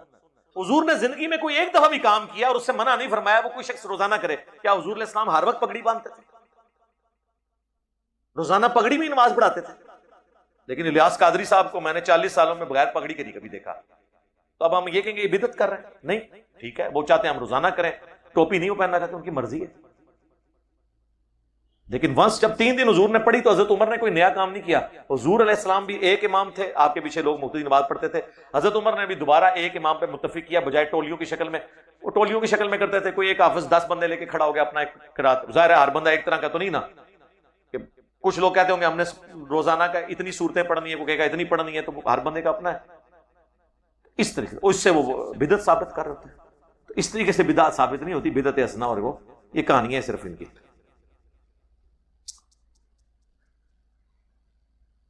یہ سود، فارکس ٹریڈنگ اور کرپٹو کے بارے میں لکھا ہوا ہے، اس کے بارے میں میری ویڈیو دیکھ لیں۔ میں نے جنرل حلال کاروبار کے 4 اصول بتا دیے ہیں، ان اصولوں کے اندر جو فٹ ہوگا وہ حلال ہوگا، باقی اسپیسیفکلی جتنی اس کی کرالٹیز ہیں وہ آپ نے خود طے کرنی ہے۔ دیکھیں میں آپ کو یہ تو بتا سکتا ہوں کہ ایک اچھے شوہر میں کیا خوبیاں ہونی چاہیے، ایک اچھی بیوی میں کیا خوبیاں ہونی چاہیے، رشتہ تو میں نے نہیں ڈھونڈ کے دینا آپ کو، وہ آپ نے اپنا خود دیکھنا ہے۔ تو میں نے حلال کاروبار کے جو 4 بنیادی اصول ہیں کتاب و سنت کی روشنی میں وہ بیان کیے ہیں۔ آپ 1000 کاروبار بھی لائیں نا، وہ اگر ان 4 میں فٹ بیٹھتا ہے تو حلال ہوگا، اگر نہیں بیٹھتا تو حرام ہوگا، تو جنرل ہے۔ اچھا، زکوٰۃ زمین گھر پر، جو زکوٰۃ کے بارے میں پہلے بھی بول چکا ہوں، زمین اور گھر کے اوپر زکوٰۃ اس صورت میں ہوگی جب گھر آپ نے کرائے پہ دیا تو اس کی آمدن پہ ہوگی، گھر پہ زکوٰۃ نہیں ہوگی۔ زمین بھی وہ جو زرعی زمین ہے اس کے اوپر عشر ہوگا، وہ بھی اگر بارانی زمین ہے تو آپ نے 100 کے پیچھے اس میں 10% ہے، اور اگر آپ خود اس کو کر رہے ہیں تو پھر 5% ہے، کیونکہ ظاہر اس میں ٹیوب ویل کا خرچہ بھی آ جائے گا۔ ہاں جی، ہاں زمین بیچنے کے لیے اگر رکھی ہوئی ہے تو وہ مال تجارت ہے، زکوٰۃ ہوگی اس پہ۔ جی جی جی، اگر وہ بیچنے کے لیے جس طرح پلاٹ لوگوں نے لیے ہوئے تو وہ مال تجارت ہے نا، مال تجارت میں پلاٹ بھی آ جائے گا، گاڑیاں بھی آ جائیں گی، جو چیزیں جو بھی بیچنے کی غرض سے ہوگا ضرورت سے ہٹ کے، تو وہ آپ کا ظاہر ہے اس میں کاروبار میں آئے گا۔ ادروائز تو جو لوگ جن کے گھر میں 40 تولے سونا ہے وہ ایک پلاٹ لے کے بیٹھ جائیں، زکوٰۃ ہی نہ دیں، اس طرح تو نہیں ہوگا۔ ہاں حنفیوں کے نزدیک یہ ہیلا ہے کہ اگر آپ نے پلاٹ لے لیا نا، وہ کہتے ہیں زکوٰۃ نہیں ہے، لیکن اسے پوچھیں اس طرح تو پورا معاملہ تل پٹ ہو جائے گا۔ وہ اب پرانی فقہ میں بیٹھے ہوئے ہیں، وہ اس زمانے میں زمینیں ہوتی تھی زرعی، وہ کہتے ہیں جی آپ کی زمین پہ جب تک آپ کچھ اگاتے نہیں نا اس کی زکوٰۃ نہیں دیں گے۔ اب ان جاہلوں کو کون سمجھائے کہ آپ کی تو مربوں کی زمین اسلام آباد کی قبر کے برابر نہیں ہے قیمت میں، تو یہ تو جدید مسئلہ آ گیا نا۔ حضرت امام حنیفہ، امام شافعی، امام مالک کے دور میں پلاٹوں کی یہ قیمتیں نہیں ہوتی تھی، اس وقت زمینوں کی قیمت کیا ہوتی تھی؟ جو زمین اگاتی ہے، کیونکہ اس وقت لوگوں کا سورس آف انکم یہ تھا زمین سے۔ آج کل پلاٹ کو بالکل خود ہی بنجر پلاٹ کی قیمت زیادہ ہے زرعی زمینوں سے، تو وہ مال تجارت بن چکا ہے، تو مال تجارت والا حکم اس کے اوپر لگے گا جو آپ نے بیچنے کی غرض سے لیا، ٹھیک ہو گیا؟ یہ اس طرح نہیں میرے بھائی ہوگی، تو اس طرح تو یہ 50 بندے اللہ پوچھیں گے، یہ پرچیاں اس لیے رکھی ہے نا، یہ پاسبل نہیں ہے۔ چلیے ایک اور، یہ پتہ نہیں پھر اسی قاری صاحب کا نام لکھا ہے، تو قاریاں کو تسی تانگ ہوتے منو کو کہنا ایک کہانی لکھی ہوئی ہے، کہانیوں کا میں کیا میرے بھائی جواب دوں، میرے پاس کوئی جواب۔ کچھ علماء کے نام لکھے ہیں، ان کے لیے آپ کیا پیغام دیں گے؟ میرے بھائی میں نے کیا پیغام دینا، ہمارا پیغام تو ایک ہی ہے کہ مرنے سے پہلے اے مسلمان کر لے اس پہ غور، کتابوں کا خدا اور ہے، بابوں کا خدا اور، اپنی کتابوں سے غداری نہ کریں۔ یقین کریں اگر آپ کتابوں سے غداری نہیں کر رہے نا تو ہمیں آپ سے کوئی اعتراض نہیں، لیکن اگر آپ اپنی کتابوں کے ساتھ غداری شروع کر دیں گے پھر ہمارا آپ کا مقدمہ کتابوں کی ایتھینٹسٹی پہ ہوگا۔ اس لیے میں ان لوگوں کو جو کم از کم کتابوں کا اعلانیہ انکار کرتے ہیں ان کو بہتر سمجھتا ہوں، دو نمبری تو نہیں کر رہے۔ ایک بندہ کہتا ہے جی میں بخاری مسلم کو حق سمجھتا ہوں، اہل سنت کی مین سٹریم کی کتابیں ہیں، لیکن میں نے ماننی کو نہیں حدیث۔ اور ایک بندہ کہتا ہے جی میں بخاری مسلم کی اس حدیث کو یا فلاں احادیث کو میں حجت ہی نہیں مانتا ہوں، میں صرف قرآن کو مانتا ہوں، تو کم از کم اپنی دو نمبری ظاہر تو کر رہا ہے نا۔ تو پھر ہم مجھ سے یہ نہیں کہیں گے کہ تم نے فلاں حدیث کو ضعیف کیوں کہہ دیا، پھر ہم اس سے بات کریں گے کہ حدیث حجت ہے یا نہیں، پھر ٹاپک شفٹ ہو جائے گا۔ یعنی اگر جاوید احمد غامدی صاحب کسی حدیث کا انکار کریں گے نا تو ہم ان کو جواب نہیں دیں گے اس حدیث کا، ہم ان سے حجیت حدیث پہ بات کریں گے۔ ہاں ایک اہل حدیث جب حدیث پہ اعتراض کرے گا اور وہ مانے گا کہ بخاری مسلم صحیح ہے، لیکن یہ حدیثیں جو آل امیہ کے خلاف آئی ہیں یا بنو امیہ کی بدماشیوں پہ مبنی ہیں، ان کو میں نے نہیں بیان کرنا، اور میں نے ان کو بیان کرنے نہیں دینا، اور میں نے ان کا مطلب توڑ موڑ کے بیان کرنا ہے، اس کو ہم نہیں چھوڑیں گے۔ کیوں؟ اس لیے کہ تو اپنی کتابوں سے غداری کر رہا ہے، تو سیدھا سیدھا کہتے ہیں میں بخاری مسلم کو نہیں مانتا، تیرا میرا جھگڑا ختم۔ لیکن اگر تو کہے گا کہ بخاری مسلم کو مانتا ہوں، پھر تجھے نہیں چھوڑیں گے، کیونکہ پھر تو غداری کر رہا ہے۔ یہ چیز ہم جس کمپنی کے ساتھ کام کر رہے ہیں وہاں میں 24 گھنٹے میں مال کی پیمنٹ کرنے پر ڈسکاؤنٹ دیتی ہے۔ اب کمپنی جو ہے وہ یہ کس سسٹم پہ چل رہی ہے؟ CEDA، جس میں وہ ہمارے بینیفٹ پر، یہ بینیفٹ لکھا ہوا ہے، کیا لکھا ہوا ہے؟ یہ کس کا سوال ہے جی اتنا لمبا؟ ہاں جی کریں، مختصر سوال کریں۔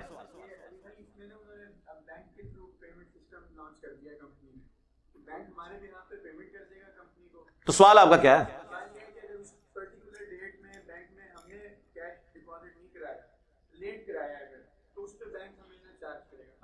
تو آپ لیٹ نہ کروایا کریں، تو وہ بینک مجرم ہے، آپ نہیں مجرم اس میں، تا وقت ہے کہ آپ کے پاس کوئی اور آپشن نہ ہو۔ اگر اور آپشن موجود ہے تو پھر آپ شفٹ کریں اس کے اوپر۔ جی سود ہی ہوگا نا، بینک کھا رہے ہیں نا، تو شفٹ کر جائیں نا۔ نماز میں کتنی دیر خاموش رہنے سے سیدھا صاحب واجب ہو جاتا ہے؟ انفی تو کہتے ہیں جی آپ اگر بغیر کسی وجہ کے خاموش کھڑے ہو گئے 3 تسبیحات کے برابر تو ہو جائے گا۔ حالانکہ نبی علیہ السلام سے سکتے کرنے ثابت ہیں، ابو داؤد میں ہے کہ آپ علیہ السلام رکوع میں جانے سے پہلے بھی سکتہ کرتے تھے خاموشی سے، اور جز القراء امام بخاری کی کتاب میں موجود ہے کہ امام کے سکتے کو سورہ فاتحہ پڑھنے کے لیے غنیمت سمجھو۔ آج بھی آپ مسجد نبوی شریف میں چلے جائیں، مسجد نبوی میں سورہ فاتحہ پڑھنے کے بعد عام بندے کو تو سمجھ نہیں آتی، سمجھتا ہے شاید روح پرواز کر دی ہے امام صاحب کی، ہاں وہ اتنا لمبا وقفہ ہو جاتا ہے، آمین کہنے کے بعد 1-1.5 منٹ خاموشی۔ ہمیں بھی پہلے نہیں پتا چلتا تھا یہ کیا ہو جاتا ہے، بھول جاتا ہے امام، ہر نماز میں ہی بھول جاتا ہے، تو پھر انہوں نے بتایا نہیں یہ سورہ فاتحہ پڑھنے کا وقفہ دیتا ہے۔ تو یہ اجتہادی مسائل ہیں، علماء کے اخذ کیے ہوئے ہیں، فقہاء کے، اور میں نے بتایا تھا اجتہادی مسئلے دین نہیں ہوتے، وہ کسی کی رائے ہوتی ہے، کیونکہ اجتہادی مسئلے کا خود اجتہادی ہونا اس بات کا ثبوت ہے کہ قرآن سنت اور اجماع کے بعد ہے۔ جب قرآن و سنت اجماع کے بعد ہے پھر ہر شخص کو رائے ہے۔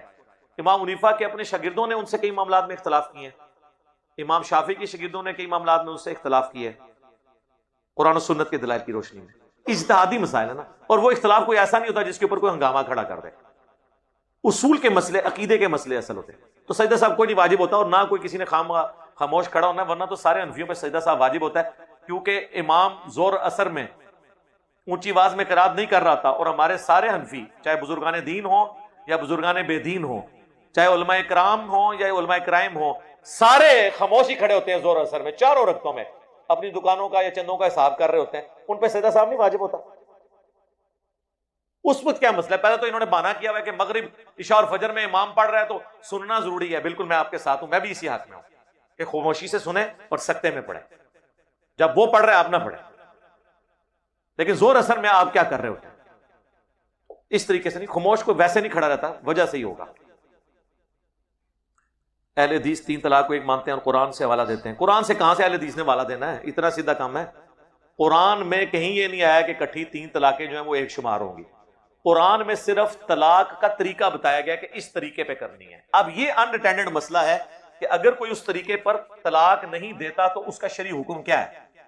تو وہ ہمیں سنت سے، صحابہ کرام کے اقوال سے پتہ چلتا ہے کہ اگر کوئی کٹھی 3 طلاقیں دے دے تو اس کی شمار ہو جائیں گی، اگرچہ یہ خلاف سنت ہے، گناہگار ہوگا، یہ بدعت ہے، لیکن اسٹیبلش ہو جائے گی۔ اس کی مثال آپ صحیح مسلم میں حالت حیض میں اگر کوئی شخص اپنی بیوی کو طلاق دے دے، عبداللہ ابن عمر نے دے دی تھی تو نبی علیہ السلام نے انہیں رجوع کرنے کا حکم دیا، تو وہ پھر تبع تابعی پوچھتا ہے کہ ان کی وہ پہلی طلاق شمار کر لی گئی تھی؟ تو انہوں نے کہا اس کے سوا تو چارہ ہی نہیں تھا، وہ شمار کی گئی۔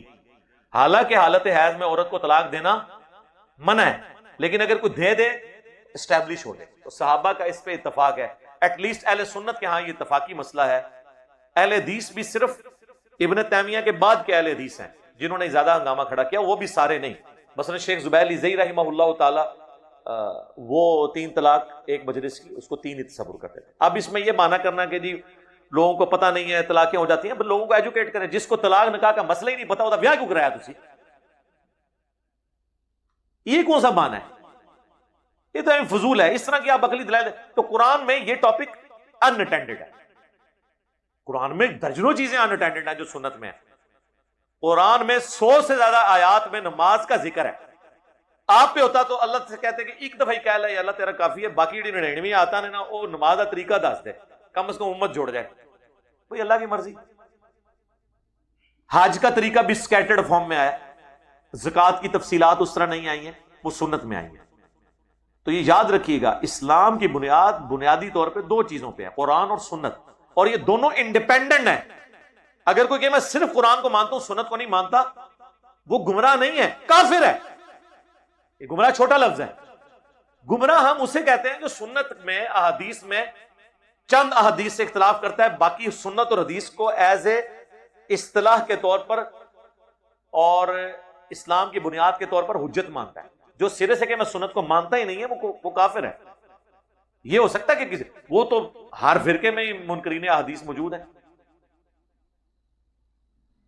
کوئی حدیث کو ضعیف کہہ کے منکر ہو جاتے ہیں، کوئی حدیث کو صحیح سمجھ کے لیکن امت کے وسیع تر مفاد میں چھپا کے منکر ہو جاتے ہیں، کوئی اپنے فرقے کی حدیث کو صحیح ماننے کے لیے تیار ہوتے ہیں، دوسرے فرقے کے منکر ہو جاتے ہیں، صحیح حدیثیں بھی آ جائیں اس کا جواب تلاش کرتے رہتے ہیں۔ انور شاہ کاشمیری صاحب لکھتے ہیں نا، اب ان کو پتہ چل گیا بخاری مسلم میں ثابت ہے نبی الاسلام نے ایک وتر پڑھنے کی اجازت دی ہے، وہ کہتے ہیں جب میں حدیث پڑھتا ہوں تو میں کئی سالوں سے اس کا جواب تلاش کر رہا ہوں، اور مان لائے جواب تلاش کر رہا ہوں۔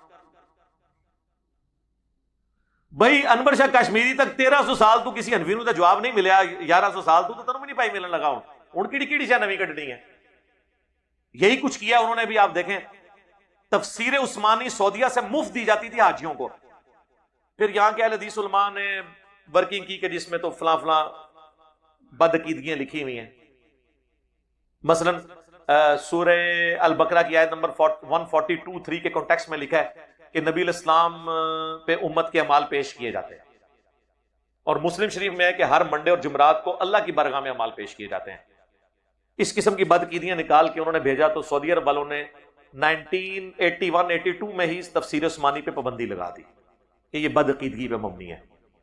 پھر انہوں نے پاکستان کے ایک اہل حدیث عالم تھے صلاح الدین یوسف صاحب، ان کی تفسیر دینی شروع کی، وہ آج کل آسن بیان وہ اس میں بھی خرابیاں ہیں، عقیدے کے اعتبار سے مجھے اس میں کوئی خرابی نظر آئی، باقی ٹیکنیکل کئی ایررز اس میں ہیں موجود، بہرحال اس سے وہ بہتر ہے۔ تو تفسیر عثمانی میں آپ کھولیں سورہ لقمان میں جہاں پہ آتا ہے نا وہ بچے کی وہ دودھ چھڑانے کی عمر جو ہے 2 سال ہے، اس میں وہ پھر لکھتے ہیں کہ قرآن میں تو 2 سال عمر آئی ہے لیکن امام حنیفہ کے نزدیک 2.5 سال ہے، ہو سکتا ہے ان کے پاس بھی کوئی دلیل ہو، وہ دلیل ان 2 گتوں کے درمیان تو کہیں موجود ہوگی نا۔ یعنی ماننا نہیں ہے. قرآن کے خلاف کوئی دلیل ہوگی ان کے پاس, اس کی بجائے کہہ دو کہ انہیں غلطی لگ گئی. اور کئی باتوں میں ماننا ہے, یعنی امام حنیفہ کے نزدیک مدینہ حرم نہیں ہے, لیکن سارے حنفی مدینے کو حرم مانتے ہیں. بخاری مسلم میں 50 سے زیادہ حدیث ہیں کہ مدینہ شریف حرم ہے, بلکہ کیا کیا اس میں الفاظ ہیں. بخاری مسلم میں الفاظ ہیں, نبی اسلام نے فرمایا اے اللہ مدینے کے مد میں اور سا میں برکت فرما, یعنی یہ میئرمنٹ کے انسٹرومنٹس تھے. اے اللہ مدینے کی محبت ہمارے دل میں مکے کی طرح بلکہ اس سے بھی زیادہ کر دیں. جو مدینے میں بدعت کو جاری کرے اس پہ اللہ کی لعنت, اللہ کے فرشتوں کی لعنت اور تمام لعنت کرنے والوں کی لعنت. جو اہل مدینہ پر ظلم کرے اللہ تعالیٰ اسے پگھلا دے گا جس طرح نمک کو پگھلا دیتا ہے. مدینے میں دجال داخل نہیں ہوگا. جو مدینے میں مرے گا میں اس کی شفاعت کروں گا. یہ ساری حدیث بخاری مسلم میں اوپر تلے کتنی ہے. تو مدینے کو حرم نبی اسلام نے ڈکلیئر کیا.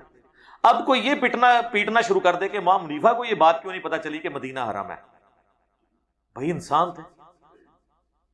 حضرت ابو ہریرہ کو اگر یہ حدیث نہیں پتا چلی کہ جس پہ غسل جنابت فرض ہو وہ بغیر غسل کیے بھی روزہ رکھ سکتا ہے, اور حضور کی وفات کے 30 سال بعد اما عائشہ نے جب یہ مسئلہ بتایا تو ابو ہریرہ بیک فٹ پہ چلے گئے. انہوں نے کہا یہ حدیث نہیں, یہ میرا ذاتی خیال تھا, مجھے نہیں تھا پتا کہ نبی علیہ السلام اپنی بیویوں کے ساتھ صحبت کر کے طلوع فجر کے بعد غسل اتارا کرتے تھے, یعنی ختم سحری کے بعد جب فجر طلوع ہوتی ہے. ایک ہے طلوع آفتاب, ایک ہے طلوع فجر. انہوں نے اپنے فتوے سے رجوع کر لیا. بخاری مسلم دونوں میں حدیث ہے, حضرت حسان بن ثابت مسجد میں اشعار پڑھ رہے تھے نعتیہ. حضرت عمر وہاں سے گزرے, امیر المومنین ہے, صرف دیکھا ایسے کر کے, ہائے ہائے ہائے ہائے, یہاں کو مفتی دیکھ لینا جی حضور جی حضور, نہ نہ نہ او حضور دے شاگرد سن, تو آڈے شاگرد نہیں سن. انہوں نے کہا عمر اس طرح مت دیکھ میری طرف, تجھ سے بہتر شخصیت مسجد میں ہوتی تھی, میں ان کو بھی اشعار سنایا کرتا تھا. حضرت عمر نے کہا اپنا گواہ پیش کریں. انہوں نے کہا یہ ابو ہریرہ بیٹھے ہیں. ان کا امیر المومنین, میں نے خود حضور سے سنا کہ حضور نعتیہ اشعار حسان سے سنتے تھے اور کہتے تھے اے اللہ روح قدس کے ذریعے حسان کی مدد فرما, اور حسان کے اشعار کافروں پر ہمارے تیروں سے زیادہ سخت ہے. جس طرح میں ان کو تیر مار دوں نا یہ چھوٹی چیز ہے, جب میں کہتا ہوں نا میں وابی نہ میں بابی, میں ہوں مسلم علمی کتابی, تو سر اے تے اور اس تو بڑی گل مرنے سے پہلے اے مسلمان کر لے اس پہ غور, کتابوں کا خدا اور ہے بابوں کا خدا اور, تو تیر سے زیادہ ہی سر. تو حضرت عمر بیک فٹ پہ چلے گئے, جناب یہ ہے کتابوں کا دین. تو پھر میں کہوں گا کہ حضرت عمر اگر قرآن و حدیث سن کے بیک فٹ پہ چلے جائیں امیر المومنین ہو کر, تو بابے تے شے ہی کوئی نہیں, بابے تے شے ہی کوئی نہیں. حضرت عمر ان سے بڑا کس کا مرتبہ ہو سکتا ہے؟ ان سے انہوں نے تو نہیں کہا کہ میں تے کوئی ایسی حدیث نہیں سنی کہ بھی آسان جڑا پڑھدا ہوئے, میرے تک تے کوئی ایسی حدیث نہیں پہنچی. تو بھئی حضرت عمر تک اگر حدیث نہیں پہنچی تو امام حنیفہ تک نہ پہنچے تو امام حنیفہ کا کوئی مرتبہ گر نہیں جاندہ. حضرت عمر کا مرتبہ گر گیا. کیا وہ دوسرے خلیفہ راشد سے معصول ہو گئے یہ مسئلہ نہ پتہ ہونے کی وجہ سے؟ نہیں. جب ہم یہ سمجھتے ہیں نا کسی کی غلطی نکل آئی تو اس کا مرتبہ گر جائے گا, ادھر ہی ہمارا بیڑا غرق ہو جاتا ہے. تو حضرت معاویہ رضی اللہ تعالیٰ عنہ, حضرت مغیرہ ابن شعبہ رضی اللہ تعالیٰ عنہ, حضرت عمر بن عاص رضی اللہ تعالیٰ عنہ کہ اگر کسی معاملے میں بحیثیت انسان غلطیاں ہوئی ہیں تو وہ صحابیت کے مرتبے سے گر نہیں گئے. غلطی وہ اپنی جگہ. یہ دو چیزوں کو مکس نہ کیا کریں ورنہ پھر مصیبت کھڑی ہو جائے گی. ورنہ سب سے بڑا درجہ تو انبیاء کا ہے. حضرت یوسف کے بھائی دو نبیوں کے صحابہ ہیں, حضرت یوسف اور یعقوب, لیکن آج تک ہم کہتے ہیں برادران یوسف. قرآن میں آج تک ان کی غلطی پڑھی جاتی ہے, اس لیے نہیں کہ ان کی توہین کی جائے, اس لیے کہ جو کام انہوں نے کیا تھا نا تم نے نہیں کرا. ٹھیک ہے. نماز کے وقت جب میں ہاتھ ناف سے اوپر باندھتا ہوں تو اکثر والد صاحب منع کرتے ہیں, تو والد صاحب کو آپ بتایا کریں کہ بخاری مسلم میں حدیث ہے تم مومن اس وقت تک نہیں ہو سکتے جب تک کہ میں تمہارے ماں باپ اولاد سب لوگوں سے, بلکہ یہ کہیں کہ حضور نے فرمایا تھا کہ ابا جی جدو تک میں تواڈے تو زیادہ اللہ دے نبی نال پیار نہیں کراں گا میں مومن ہی نہیں ہواں گا, تو کیوں منو کافر بنان لگے ہو؟ میں تے اللہ دے نبی دے پیچھے. یہ تو چیز ہی کوئی نہیں ہے, یہ تو ایک پھر بھی فرقہ واریت میں جڑی ہوئی ہے. داڑھی میں تو کسی فرقے کا اختلاف نہیں ہے. کتنے باپ ہیں جو اپنے بچوں کو داڑیاں نہیں رکھنے دیتے, کتنی مائیں کہندی میں دودھ نہیں بخشاں گی جو داڑھی رکھی. دودھ تیرا سی, تو نہیں بخشنا. والدین کے ساتھ حسن سلوک کا حکم کس نے دیا ہے؟ اللہ نے. اور اگر ماں باپ اللہ کے باغی ہوں پھر قرآن میں آیا کہ پھر ان کا کہنا نہیں ماننا، لیکن دنیا میں معروف طریقے سے پیش آنا ہے، بدتمیزی نہیں کرنی. تو اگر وہ منع کرتے ہیں نا ناف سے اوپر باندھنے سے تو آپ ہاتھ کھول کے نماز پڑھا کریں، ان کو کہیں یہ بھی سنت ہے جی، ٹھیک ہے نا، یہ بھی سنت ہے. پھر آخری حال تو یہی ہے نا، غصہ جب نکالنا ہو تو آپ اس سنت پہ بھی عمل کریں. تو پیار محبت سے ظاہر ہے یار ان کا کوئی قصور نہیں ہے، ہم بھی تو یہی کچھ تھے. وہ سورہ النساء میں آتا ہے کہ اگر کوئی مسلمان کوئی بندہ آ کے تمہیں سلام کرے تو تم یہ نہ کہا کرو تم مومن نہیں ہو. دیکھو تم بھی تو پہلے یہی کچھ تھے نا، پھر اللہ نے تمہیں ہدایت دے دی. ہوتا یہ تھا کہ وہ پھر اس وقت تھوڑا قبائلی سسٹم تھا نا، جس پہ بھی شک پڑتا تھا اسے قتل کر کے مال غنیمت لے لیتے تھے. تو اللہ نے قرآن میں بیان کر دیا کہ اگر کوئی کہتا نا مسلمان ہو بس مان لیا کرو یہ بات. دیکھو تم بھی تو پہلے گمراہ تھے، اللہ نے تمہیں ہدایت دی، تو کسی کے بارے میں کیوں سوچتے ہو کہ یہ بھی گمراہ ہی ہوئے گا؟ میرا وجدان کہتا ہے اے اتو تو کردا ہے اندرونی کردا. تو کون ہے او تو؟ بخاری مسلم دونوں میں حدیث ہے، اسامہ ابن زید سے ایک بندہ قتل ہو گیا. ہائے ہائے ہائے ہائے، اسامہ جتنا مرتبہ کس کا ہے؟ یہ اس شخص کا بیٹا ہے جس کا نام قرآن میں آیا ہے. ایک ہی بندہ ہے حضور کے ساتھیوں میں سے، حضرت زید ابن حارثہ، جن کا نام قرآن میں ہے، اور یہ ان کا بیٹا ہے اور پوتا ہے بیسیکلی ہو گیا نبی علیہ السلام کا، کیونکہ حضور علیہ السلام نے بیٹوں کی طرح پالا تھا اسامہ کو. بخاری کے الفاظ ہیں نبی علیہ السلام اپنی گود میں ایک طرف حسن ابن علی کو بٹھاتے تھے، دوسری طرف اسامہ بن زید کو. اتنی محبت. اور بخاری مسلم میں الفاظ ہیں جب حضور غصے میں ہوتے تھے نا کوئی شخص حضور کو سفارش نہیں کر سکتا تھا تو اسامہ کو بھیجا جاتا تھا کہ حضور اس پہ نہیں غصہ کھائیں گے، اس سے پیار ہی اتنا کرتے ہیں. لیکن سر نبی کا پیار اس وقت تک ہے جب تک اللہ کی حدیں نہ ٹوٹیں. یہ ذہن میں رکھیے گا، حد ٹوٹ رہی ہے. ایک فاطمہ نامی عورت کے چوری کا مقدمہ آیا تو صحابہ نے اونچے خاندان کے ہونے کی وجہ سے نا اس کی سفارش بھجوا دی. حضرت اسامہ کو بھیجا کہ تو حضور سے جا کے کہہ کہ یہ بڑے اونچے خاندان کی فاطمہ نامی عورت ہے، اس کی چوری والا معاملہ معاف کر دیں. تو نبی کوئی شریعت ساز تو نہیں ہوتا، وہ تو شریعت کو ایگزیکیوٹ کرنے والا ہوتا ہے. شریعت کا مالک تو اللہ ہے. اب کوئی اس میں پڑھ دے یار یہ صحابہ کرام اس طرح کا الٹا مشورہ کس طرح دے سکتے تھے؟ وہ بھائی انسان تھے، فرشتے نہیں تھے، پیغمبر نہیں تھے. وہ نبی علیہ السلام نے نماز کے بعد ممبر لگایا، بخاری مسلم دونوں میں الفاظ ہیں. آپ نے فرمایا تم سے اگلی قومیں اسی لیے برباد ہوئیں، ان کے اشرافیہ کے لیے اور قوانین ہوتے تھے اور عام لوگوں کے لیے اور. اللہ کی قسم اگر میری بیٹی فاطمہ بھی چوری کرتی میں اس کے بھی ہاتھ کٹوا دیتا. یہ ہے اسامہ ابن زید جو سفارش لے کے وہاں بھی گئے. جنگ میں بندہ مر گیا ایک، لیکن بعد میں گلٹ فیل کیا کہ مجھ سے مس ہینڈل ہوا ہے. کافی دن بعد حضور سے کہا یا رسول اللہ ایک جھڑپ کے دوران ایک کافر جب میری تلوار کے نیچے آیا، یہ حدیث بخاری میں بھی ہے مسلم میں بھی، این اس موقع پہ جب میں اسے مارنے لگا اس نے کلمہ پڑھ دیا، میں نے پھر بھی اسے قتل کر دیا. تو کیا میں نے یہ صحیح کیا یا غلط؟ آپ اور میں اسامہ جب اس نے کلمہ پڑھ لیا تھا تو نے اسے کیوں قتل کیا؟ ہائے ہائے ہائے. آپ ذرا امیجن کریں کہ اللہ کے نبی کسی کو پوچھ رہے ہو تو نے یہ کیوں کیا. ہائے ہائے. اب پیچھے انسان کے پلے کون سی شے رہ سکتی ہے؟ ہم تو یہ کہتے کہتے مر جاتے ہیں جو کچھ بھی ہے تیرے محبوب کی امت سے ہیں، اور محبوب کہہ رہے ہوں کہ تو نے یہ کیوں کیا، تو اگلے بندے کی کیا حالت ہوتی ہو. ان کا یا رسول اللہ اس نے ڈر کے کلمہ پڑھا تھا. آپ نے فرمایا تو نے اس کا دل چیر لیا تھا. اسامہ تو کیا کرے گا جب قیامت والے دن وہ اللہ کے حضور کلمہ پڑھتا ہوا تیرے خلاف مقدمہ قائم کر دے گا. اسامہ تو کیا کرے گا، اسامہ تو کیا کرے گا، اسامہ تو کیا کرے گا. حضور یہ بات ریپیٹ کرتے رہے یہاں تک کہ حضرت اسامہ کہتے ہیں میری اس وقت خواہش ہوئی کاش آج سے پہلے میں کافر ہوتا، آج کلمہ پڑھ کے مسلمان ہوتا، کم از کم میرے نامہ اعمال سے یہ گناہ تو دھل جاتا. اچھا حضور تو ظاہری کلمے کا اتنا احترام کر رہے ہیں اور اس موقع پہ کر رہے ہیں جہاں پہ بینیفٹ آف ڈاؤٹ دیا بھی نہیں جا سکتا تھا. تو مولوی تو کہہ رہے ہیں آپ کو ہم ٹانگ دیں گے، قتل کر دیں گے آپ کو. آپ بے شک کلمے پڑھیں، وہ کہتے ہیں نہیں اندرونی پڑھا. ہاں یہ تو کہانی بہت بڑھ چکی ہے، چھوڑ دیں، ان کی تو کوئی حالت ہی نہیں ہے. ہم تو ماں باپ اگر آپ کو تانگ کرتے ہیں تو پیار محبت سے انہیں سمجھائیں. باقی نبی پاک صلی اللہ علیہ وسلم کی کتنی بیٹیاں تھیں. اہل تشیع ایک بولتے ہیں، اہل تشیع جو ایک بولتے ہیں نا یہ سارے نہیں بولتے ہیں. ایران کے شیعہ جو ہے وہ نبی علیہ السلام کی 4 بیٹیاں مانتے ہیں. دنیا کا سب سے بڑا غالی رافضی یاسر الحبیب، اس سے بڑا غالی کوئی نہیں ہے. وہ اتنا غالی ہے کہ وہ امام خمینی کو بھی کافر کہتا ہے، اور حضرت عائشہ کی وہ اعلانیہ توہین کرتا ہے، نعوذ باللہ. وہ بھی حضور علیہ السلام کی 4 بیٹیاں مانتا ہے. نہج البلاغہ میں سیدنا عثمان کو جب حضرت علی ان کے دور خلافت میں ان کے گورنروں کی شکایتیں جو لوگ لے کے آتے تھے سمجھانے کے لیے گئے، تو اس میں الفاظ موجود ہیں، میں شیعہ کی کتاب کا حوالہ دے رہا ہوں. انہوں نے کہا کہ عثمان دیکھو، تمہیں رسول اللہ کی قرابت دامادگی کے حوالے سے حاصل ہے جو ابو بکر اور عمر کو وہ والی نہیں حاصل تھی، لہٰذا اگر تم کوئی معاملہ مس ہینڈل کرتے ہو تو تمہارے پہ زیادہ بلیم آتا ہے، کیونکہ تم قربت کے اعتبار سے زیادہ نزدیک ہو. ظاہر ہے جی حضرت ابو بکر عمر تو ہیں سسر اتنا قریب نہیں ہوتا جتنا ایک داماد قریب ہوتا ہے. اس کو آپ نے اپنی بیٹی دی ہوئی ہوتی ہے،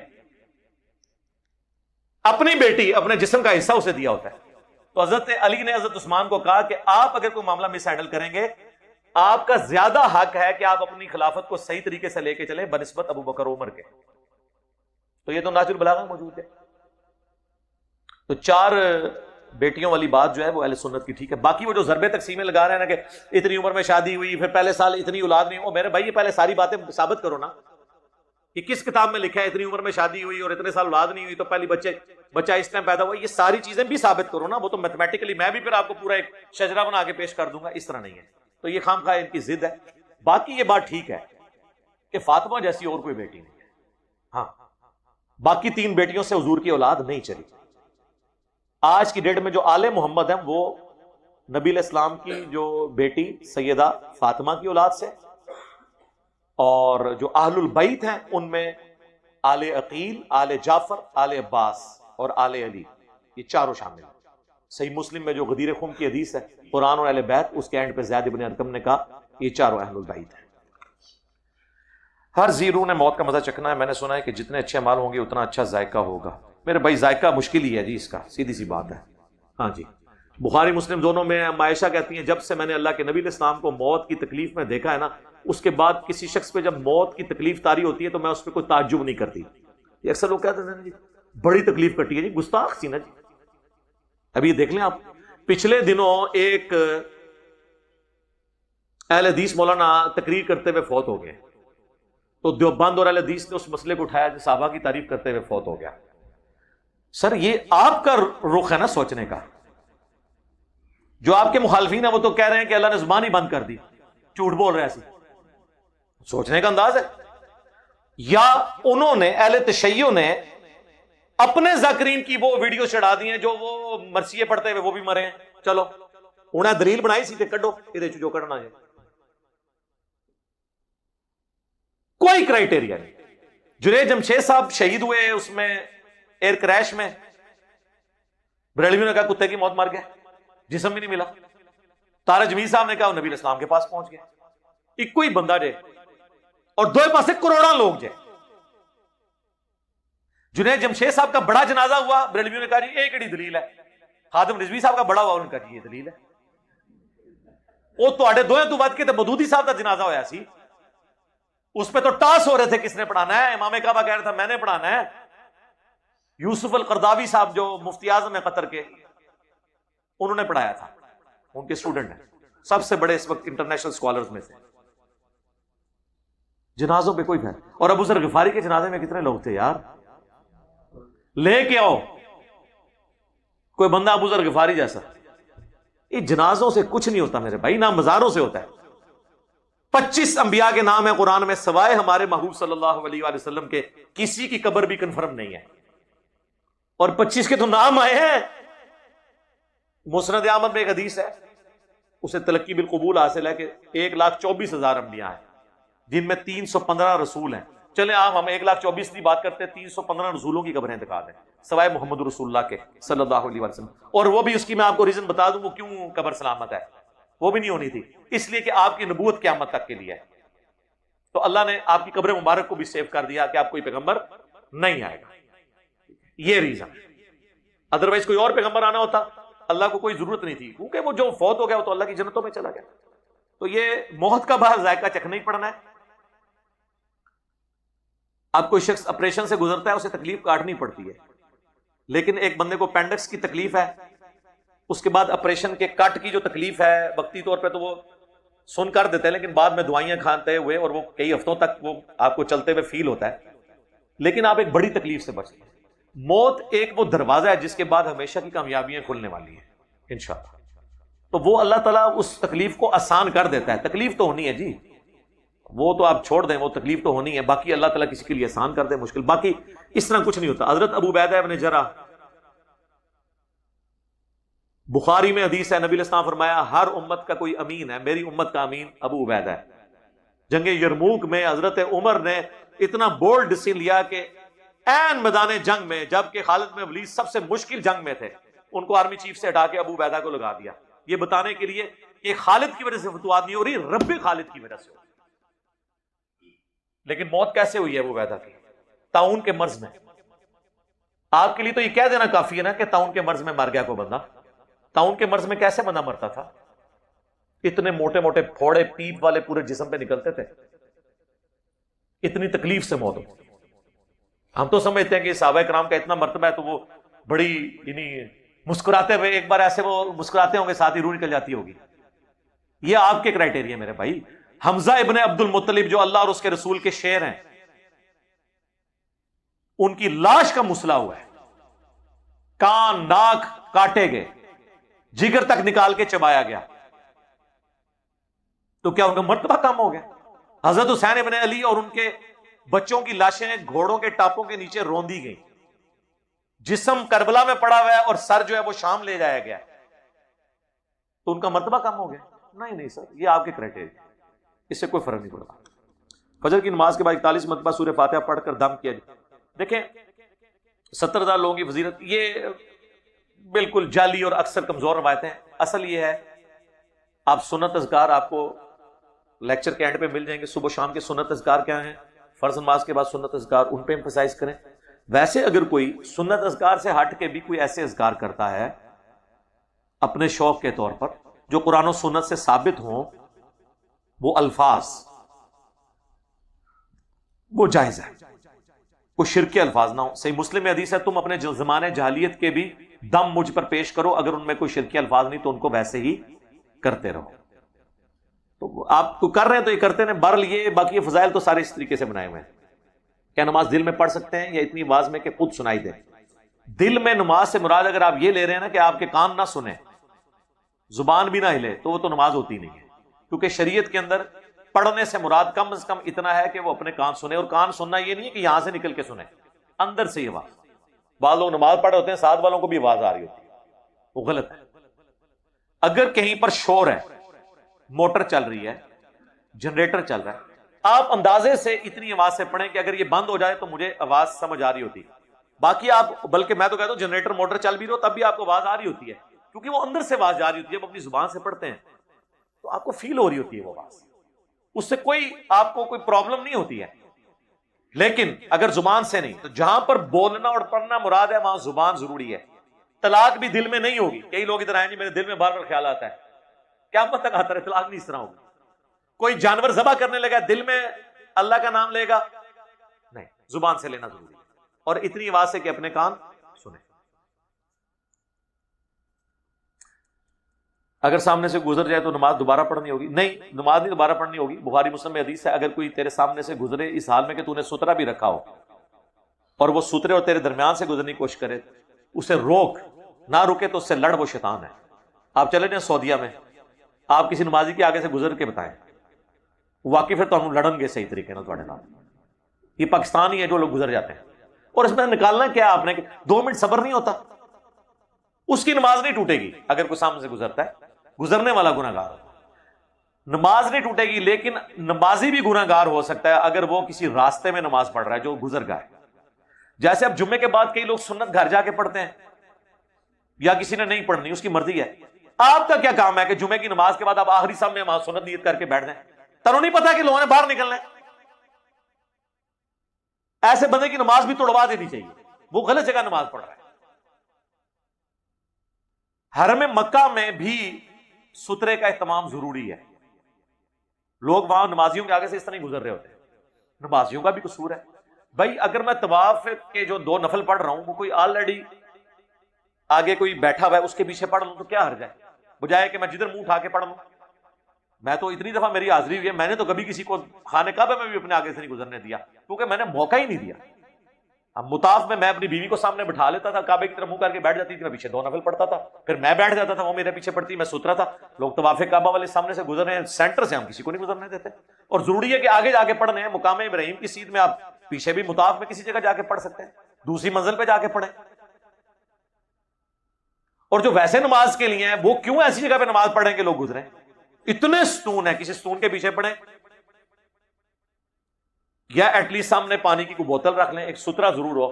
لوگ سمجھتے ہیں وہاں سے گزرنا جائز ہے، نمازی کے آگے سے نہیں آپ گزر سکتے. بخاری اور مسلم دونوں میں حدیث ہے، اگر کوئی شخص نمازی کے آگے سے گزرنے کا گناہ اور عذاب جان لیتا تو 40 تک کھڑا رہتا. اب راوی کہہ رہے ہیں کہ میں بھول گئی ہوں کہ وہ 40 دن تھے، 40 ہفتے تھے، 40 مہینے تھے یا 40 سال. 40 سال ہی تھے، کیونکہ سنن ابن ماجہ میں حدیث ہے اگر کوئی شخص کسی نمازی کے آگے سے گزرنے کا وبال جان لیتا تو 100 سال تک انتظار کرتا اور نمازی کے آگے سے نہ گزرتا. تو 100 سال سے تو 40 سال کم ہی ہوتے ہیں نا. انتظار کر لیں. تسی کڑی صلاۃ و تسبیح کسی نے نیتی ہے کہ تانوں بڑی مصیبت 3 سے 4 منٹ لگتے ہیں، اس سے زیادہ کس نے لمبی نماز پڑھنی ہوتی؟ 2 منٹ انتظار کر. سوترے میں میری ڈیٹیل ویڈیوز ہیں. کیا کوئی ایسا درود شریف ثابت ہے جمعے کے دن عصر کی نماز کے بعد 100 بار پڑھنے سے 80 سال کے گناہ معاف ہوتے ہیں؟ وہ ضعیف روایت ہے طبرانی کے اندر، وہ تبلیغی جماعت والے آپ کو بتاتے ہیں، بریلوی بھی بتاتے ہیں، دیوبندی بھی. وہ روایت کمزور ہے. باقی یہ ٹھیک ہے. ابو داؤد میں حدیث ہے، نبی علیہ السلام نے فرمایا کہ جمعے کا دن تمام دنوں کا سردار ہے. اس دن آدم علیہ السلام پیدا ہوئے، اسی دن فوت ہوئے، اسی دن قیامت قائم ہوگی. یہ یوم مشہود ہے. تم جمعے کے دن مجھ پہ کثرت سے درود پڑھو، بے شک تمہارا درود مجھ پہ پیش کیا جائے گا. صحابہ نے کہا کہ جب آپ فوت ہو جائیں گے اور آپ کی ہڈیاں مٹی میں مل جائیں گی، یعنی صحابہ کرام کہتے ہیں، گستاخی نہ سمجھ لینا، اس زمانے ایک گستاخیاں نہیں سن ہوندیاں، سوال پوچھا جاتا سی تو آپ پہ درود اس وقت ہی پیش ہوگا. آپ نے فرمایا ان اللہ حرم علی الارض ان تأکل اجساد الانبیاء، بے شک اللہ تعالیٰ نے حرام کر دیا ہے مٹی کے لیے کہ وہ نبیوں کے جسموں کو کھائے. اس سے عقیدہ پتہ چل گیا نا کہ انبیاء کے جسم اپنی قبروں میں سلامت ہے. اور دوسرا حضور نے فرمایا جمعے کے دن مجھ پر کثرت سے درود پڑھو، اللہم صلی علی محمد وعلی آل محمد. مجموع الزوائد کے اندر ایک روایت ہے، جو شخص صبح و شام 10 دفعہ درود شریف پڑھتا ہے اس پہ میری شفاعت قیامت والے دن حلال ہو جائے گی انشاءاللہ. اور ایک اور روایت ہے مجموع الزوائد کے اندر، نبی علیہ السلام نے فرمایا جو شخص 100 دفعہ درود شریف پڑھے اللہ تعالیٰ اس کی 2 آنکھوں کے درمیان لکھ دیتا ہے کہ یہ بندہ منافقت اور دوزخ کی آگ سے بری ہے اور قیامت والے دن اسے شہیدوں میں اٹھائے گا. 100 دفعہ اللہم صلی علی محمد وعلی آل محمد پڑھنا کوئی مشکل کام نہیں ہے. مشکل کام ہے. اور یہ سب سے مختصر درود ہے. یہ درود شریف درود ابراہیمی کا پہلا حصہ ہے، اور سنن نسائی میں نبی علیہ السلام نے اسے مرفوعاً بھی تعلیم کیا ہے. بخاری مسلم میں تو درود ابراہیمی ہے نا. سنن نسائی میں ہے کہ زید ابن خارجہ سے نبی علیہ السلام نے فرمایا مجھ پر درود کو لازم کر لو اور اپنی دعاؤں میں درود پڑھا کرو، اللہم صلی علی محمد وعلی آل محمد. یہ مختصر اور کامل درود. میں نے دیکھا ویسے اہل سنت کے ہاں درود شریف کے حوالے سے بہت سستی پائی جاتی ہے. شیعہ میں بہت اہتمام ہوتا ہے درود شریف کا کہ نبی علیہ السلام کا مبارک ذکر جب بھی ہو وہ درود شریف پڑھتے ہیں.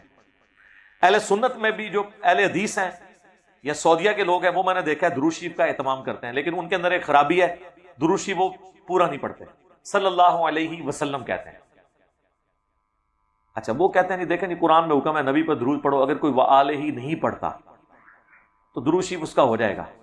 بات یہ نہیں ہے. بات یہ ہے کہ نبی علیہ السلام سے جب صحابہ نے پوچھا کہ ہم اور آپ کے اہل بیت پہ درود کیسے پڑھیں، تو بخاری کے الفاظ ہیں، آپ نے کہا اللہم صلی علی محمد وعلی آل محمد کما صلیت علی ابراہیم. حضور علیہ السلام نے، اور یہ حدیث بخاری اور مسلم میں، ان اللہ وملائکتہ یصلون علی النبی سورہ الاحزاب آیت نمبر 57 کے کانٹیکسٹ میں اس کے شان نزول میں یہ حدیث لیا امام بخاری نے، امام مسلم نے. کسی صحابی نے کیوں نہیں کہا کہ قرآن میں تو نبی پہ درود پڑھنے کا حکم تھا، آپ اپنی آل میں درود کیوں پڑھا رہے ہیں؟ جب رسول اللہ صلی اللہ علیہ وآلہ وسلم اس بات پہ خوش ہیں کہ ان کے اہل بیت پہ بھی 7 درود شامل کیا جائے تو ہمیں کوئی حق نہیں پہنچتا کہ ہم ٹنڈے قسم کے درود بنا بنا کے پیش کرنا شروع کر دیں. ہم وہی پڑھیں جو حضور علیہ السلام چاہتے ہیں. ہاں یہ ٹھیک ہے کہ ایک مجلس میں آپ نے ایک دفعہ درود پڑھ لیا کافی ہے. ہر دفعہ آپ صلی اللہ علیہ وآلہ وسلم کے نام کے ساتھ درود پڑھنا ضروری نہیں ہے, ایک مجلس میں ایک دفعہ کافی ہے. کیونکہ جامع ترمذی میں حدیث ہے وہ شخص کنجوس ہے جس کے سامنے میرا ذکر ہو اور مجھ پر درود نہ پڑے. اللہم صلی علی محمد وعلی آل محمد. اور جامعہ ترمذی میں ایک حدیث ہے جو المستدرک للحاکم میں تفصیل کے ساتھ ہے. نبی علیہ السلام وہ 3 سیڑھیاں چڑھے, پہلی سیڑھی پہ جب چڑھے تو فرمایا برباد ہو جائے وہ شخص جس کے سامنے میرا ذکر ہو اور مجھ پر درود نہ پڑے. حضرت جبرائیل نے کہا اور حضور نے کہا آمین. تو اس لیے درود شریف کا اہتمام کرنا چاہیے. اللہم صلی علی محمد وعلی آل محمد. یہ اپنے کلچر میں درود کو داخل کریں. یار دنیا میں کوئی ایسی عبادت ہے نفلی عبادات میں جس طرح کی درود شریف ہے؟ صحیح مسلم میں حدیث ہے جو ایک دفعہ درود شریف پڑھتا ہے اللہ اس پہ 10 رحمتیں نازل فرماتا ہے. اور سنن نسائی میں ہے کہ اس کے 10 گناہ بھی معاف کر دیتا ہے, اس کے 10 درجات بلند کر دیتا ہے اور اس پہ 10 دفعہ درود بھیجتا ہے. اللہ جس پہ درود بھیجے, اللہ جس پہ رحمتیں بھیجے. درود شریف اللہ کی عبادت ہے, یہ نبی علیہ السلام کی عبادت نہیں ہے. کیونکہ ہم اللہ سے کہتے ہیں اللہم صلی علی محمد, اے اللہ آپ رحمت بھیجیے. تو یہ ہم حضور کے حق میں کیا کر رہے ہیں؟ دعا. اور دعا قرآن میں کیا ہے؟ ادعونی استجب لکم, مجھ سے مانگو میں تمہیں دوں گا. اور ابو داؤد میں سنن نسائی میں حدیث ہے الدعاء هو العبادہ, دعا ہی تو عبادت ہے. تو یہ دعا ہے نبی علیہ السلام کے حق میں جو عبادت ہے. مسلم شریف میں حدیث ہے جو اذان کا جواب دے یعنی مؤذن والے کلمات ریپیٹ کرے اور حی علی الصلاح حی علی الفلاح پہ لا حول ولا قوت الا باللہ پڑھے, اس کے بعد مجھ پہ درود شریف پڑھے اور پھر الوسیلہ والی دعا مانگے میرے حق میں, قیامت والے دن اس پہ میری شفاعت حلال ہو جائے گی. دعا آپ حضور کے لیے مانگ رہے ہیں, فائدہ آپ کو ہو رہا ہے. حضور ہمارے درود کے محتاج نہیں ہے, لیکن حضور صلی اللہ علیہ وآلہ وسلم کے جو ہم پر احسانات ہیں نا وہ متقاضی ہیں کہ ہم آپ علیہ السلام کی تعلیمات پر عمل کریں, آپ کے دین کے لیے اپنا تن من دھن لگائیں, آپ پہ جو قرآن نازل ہوا اس کی ترویج کریں, آپ علیہ السلام کی عزت اور عصمت کے لیے اپنی جان دینے سے بھی دریغ نہ کریں اور آپ پر درود شریف پڑھیں. یہ رسول اللہ کا حق ہے امت کے اوپر, یہ ان کے حق میں. یار دیکھیں آپ کسی شخص سے بہت خوش ہوں, آپ اسے اس کائنات کا سب سے بہترین تحفہ کیا دے سکتے ہیں جس سے آپ خوش ہوں؟ کہ آپ اسے دعا دیں. کوئی دنیا میں مجھے بتائے کسی شخص کو دعا دینے سے بڑی کوئی انعام کو کسی کو دے سکتا ہے؟ زمین و آسمان کے سونا چاندی بھی کسی کو دے دیا جائے, اس سے بڑھ کر ہے کسی کو آپ دعا دے دیں. یہی ہے نا, اس سے بڑا تو آپ کوئی گفٹ کسی کو نہیں دے سکتے. تو اللہ کے نبی کو آپ سب سے بڑا اگر کوئی گفٹ دے سکتے ہیں آج کی ڈیٹ میں ان کے دین پر چلنے اور ان کے دین کی ترویج کے بعد, کیونکہ اس کا حکم سورۃ الاعراف میں ہے کہ مومن وہ ہیں جو حضور علیہ السلام پر کی نازل کی گئی کتاب پر ایمان لاتے ہیں اور نبی علیہ السلام کے مددگار ہیں ان کے دین کے معاملے میں اور ان کی عزت کرتے ہیں. اور اس کے بعد درود شریف پڑھنے والے لوگ, کیونکہ حضور کے لیے دعا کر رہے ہیں. دعاؤں کی تو ہر بندے کو ضرورت ہے, نبی علیہ السلام کو بھی دعا کی ضرورت ہے, اگرچہ وہ ہماری دعا کے محتاج نہیں, لیکن ہماری ہر دعا کی برکت سے ان کے درجات بلند ہوتے ہیں. ویسے تو فرشتے اور اللہ خود درود پڑھ رہے ہیں, باقی تو آپ کی شان کو کون پہنچ سکتا ہے؟ کیا آپ جن نکال لیتے ہیں؟ جی میں تو وہ جن کٹے نے, میں وہ جن کٹے نے جڑے کسی کو سے نکلے دیکھیں نہیں. لیکن ویسے آپ کسی بندے کا جن نکالے نا تو وہ نارمل حالت میں آ جاتا ہے. میں جو تم مولوی نے جن کٹے نے نا انہوں جن پی گئے نے, غصے چ نے دیکھ نہیں رہے تھی کنج جو لرزدے نے, ہاتھ پیر کمنے شروع ہو جاتے ہیں. میرے باقی سب کو وہ پیار محبت سے بات کرتے ہیں, ان سے اخلاقیات سے بات کرتے ہیں. میری باری آتی ہے جناب, وہ نام بھی آپ دیکھیں ایک دوسرے کے نام آج کل تو میری وجہ سے بہت احترام سے لے رہے ہیں کہ چاہے وہ جس طرح بعض اوقات گھر میں مہمان آئے ہوں نا تو گھر میں جو آپس میں لڑنے والے بھی ہیں نا وہ ان کے سامنے اپنا منہ رکھنے کے لیے آپس میں احترام سے بات کرتے ہیں. یہی کچھ مولوی کر رہے ہیں, ٹھیک ہے. اور بڑے احترام سے اشرف تھانوی صاحب, احمد بریلوی مرحوم, ورنہ کتابوں میں تو المہند میں لکھا ہے یہ شیطانی لشکر ہے جو ہم پہ حملہ آور ہوا ہے احمد بریلوی. اور احمد بریلوی نے اسام الارمین میں لکھا ہے ان کے بارے میں کہ یہ واجب القتل ہیں علماء دیوبند. ان کہتے ہیں اسی بھائی بھائی ہیں چھوٹے چھوٹے. بہت اچھی بات ہے. میں کہتا ہوں نہیں، میری دشمنی میں اگر آپ نے اتحاد امت کر لیا نا تو مجھے اس کا کوئی غم نہیں، میں خوش ہوں اس بات، میں چینگے میں نہیں لاؤں گا تھوڑے. تو باقی رہ گیا جن نکالے میں. بھائی یہ پروفیشنل لوگ ہوتے ہیں جو جن کی یہ فیلڈ ہے. وہ کرسچنز میں بھی ہیں. ہانٹنگ پروگرام آپ دیکھ لیں، اس پہ ڈسکوری چینل پہ لگتا تھا. ہندو بھی جن نکال لیتے ہیں. یہ ایک فن ہے، اس کا تعلق کسی کی بزرگی سے نہیں ہے. ہندوؤں میں، عیسائیوں میں، یہودیوں میں بڑے بڑے جن نکالنے والے لوگ ہیں، جن ڈال بھی دیتے ہیں.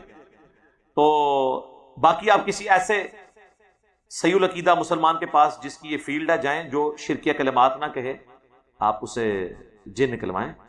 وہ ایک بندے کو تو میں جانتا ہوں، میں آپ کو بتا دیتا ہوں. پنڈی میں راجہ بازار میں اقبال سلفی صاحب ہیں، اہل حدیث ہیں اور بڑے ذمہ دار پکے موحد ہیں، سنت اذکار بھی دیتے ہیں. وہ میں کبھی گیا نہیں ہوں لیکن میں ان کی کچھ ویڈیوز دیکھی ہیں، جو لوگ گئے ان کے پاس، تو آپ ان سے رابطہ کریں. اگر ہم جماعت میں لیٹ شامل ہوں، آپ امام صاحب ایک سائڈ پر سلام پھیریں تو ہم اٹھ جائیں، پھر امام دونوں طرف سلام پھیریں. امام کے دونوں طرف سلام پھیرنے کا انتظار کریں. اس کی وجہ ہو سکتا ہے اس طرف سلام پھیر کے اس نے سجدہ صاحب کرنا ہو. تو جب تک مکمل طور پر امام نماز سے نہیں نکلتا آپ نہ اٹھیں. دونوں سلام پھیرنے کے بعد آپ اٹھیں. سجدہ صاحب کے 5 طریقے ہیں، میری اس پہ ویڈیو بھی ریکارڈ ہے. بخاری مسلم میں یہ بھی طریقہ ہے کہ تشہد مکمل کرنے کے بعد سلام پھیرنے سے پہلے ہی، جب پورا تشہد پڑھ چکے ہیں تو 2 سجدے کر کے پھر سلام پھیرتے ہیں. بخاری مسلم میں یہ بھی طریقہ ہے کہ 2 طرف سلام پھیرنے کے بعد 2 سجدے کریں اور پھر بیٹھتے ہی دونوں طرف سلام پھیریں. اور بخاری مسلم میں یہ بھی طریقہ ہے کہ 2 طرف سلام پھیرنے کے بعد 2 سجدے کریں، پھر بیٹھ جائیں اور دوبارہ سلام پھیرنے کی ضرورت نہیں، تب بھی آپ کا ہو. وہ اصل میں 2 سجدے کرنا ہوتے ہیں. تابعین سے ابراہیم نخعی سے ثابت ہے جو حنفیوں والا طریقہ ہے، لیکن حنفیوں سے کہیں بتایا طریقہ کہاں لکھا ہوا ہے، وہاں آپ کے خلاف بھی بات لکھی ہوئی ہے. کیونکہ ابراہیم نخعی کہتے ہیں کہ سجدہ صاحب میں بھی ایک طرف سلام ہے اور جنازے میں بھی ایک طرف سلام ہے. پوری حدیث یوں ہے. تو اب کون سا حنفی ہے جو جنازے میں ایک طرف سلام پھیرتا ہے؟ سعودیہ پورے میں جنازے میں ایک سلام ہوتا ہے.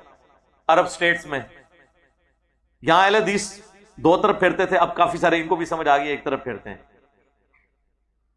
تو آدھی حدیثوں پہ عمل کرتے ہیں. تو 2 طرف سلام پھیرنے کے بعد آپ کھڑے ہو. جی سجدہ شکر سے کیا مراد ہے؟ کیا نماز کے علاوہ سجدہ شکر کیا جا سکتا ہے؟ جی کیا جا سکتا ہے سجدہ شکر، اور اس کے لیے وضو بھی کوئی شرط نہیں ہے، آپ کر سکتے ہیں. اور اس پہ کوئی اس طرح صحیح حدیث تو نہیں ملتی، لیکن سجدہ تلاوت کے اوپر آپ اسے قیاس کر سکتے ہیں. جیسا صحیح بخاری میں عبداللہ بن عمر کے بارے میں آتا ہے کہ بغیر وضو کے بھی وہ قرآن کی جب تلاوت کر رہے ہوتے تھے تو اونٹ پہ بیٹھے ہوئے بھی سر کے اشارے سے سجدہ کر لیتے تھے. اس میں آپ اگر یہاں میں اب تلاوت کر رہا ہوں نا تو میں زمین پہ اتر کے قبلہ رو کے سجدہ کرنا ضروری نہیں. سجدہ تلاوت بس میں یوں کر لوں نا ٹو باؤ ڈاؤن تو میرا سجدہ ہو جائے گا. سب سے افضل درجہ تو یہ ہے. لیکن سواری پہ آپ بیٹھے ہوں تو بخاری مسلم میں آتا ہے نبی علیہ السلام فرض نماز سواری سے اتر کے پڑھتے تھے اور وطر اور باقی ساری نمازیں سواری کے اوپر پڑھتے تھے، اور اس میں استقبال قبلہ کا بھی اہتمام نہیں کرتے تھے. استقبال قبلہ فرض نماز کی شرط ہے. سواری میں آپ جدھر مرضی منہ کر رہے ہیں، یعنی اگر سواری چل رہی ہے، یہ نہیں کہ جان بوجھ کے آپ نے دوسری طرف منہ کرنا ہے. اور اس میں بھی بخاری مسلم الفاظ ہیں آپ رکوع اور سجدے سر کے اشاروں سے کرتے تھے، اور ابو داؤد میں الفاظ ہیں کہ آپ رکوع کے لیے کم سر جھکاتے اور سجدے کے لیے زیادہ.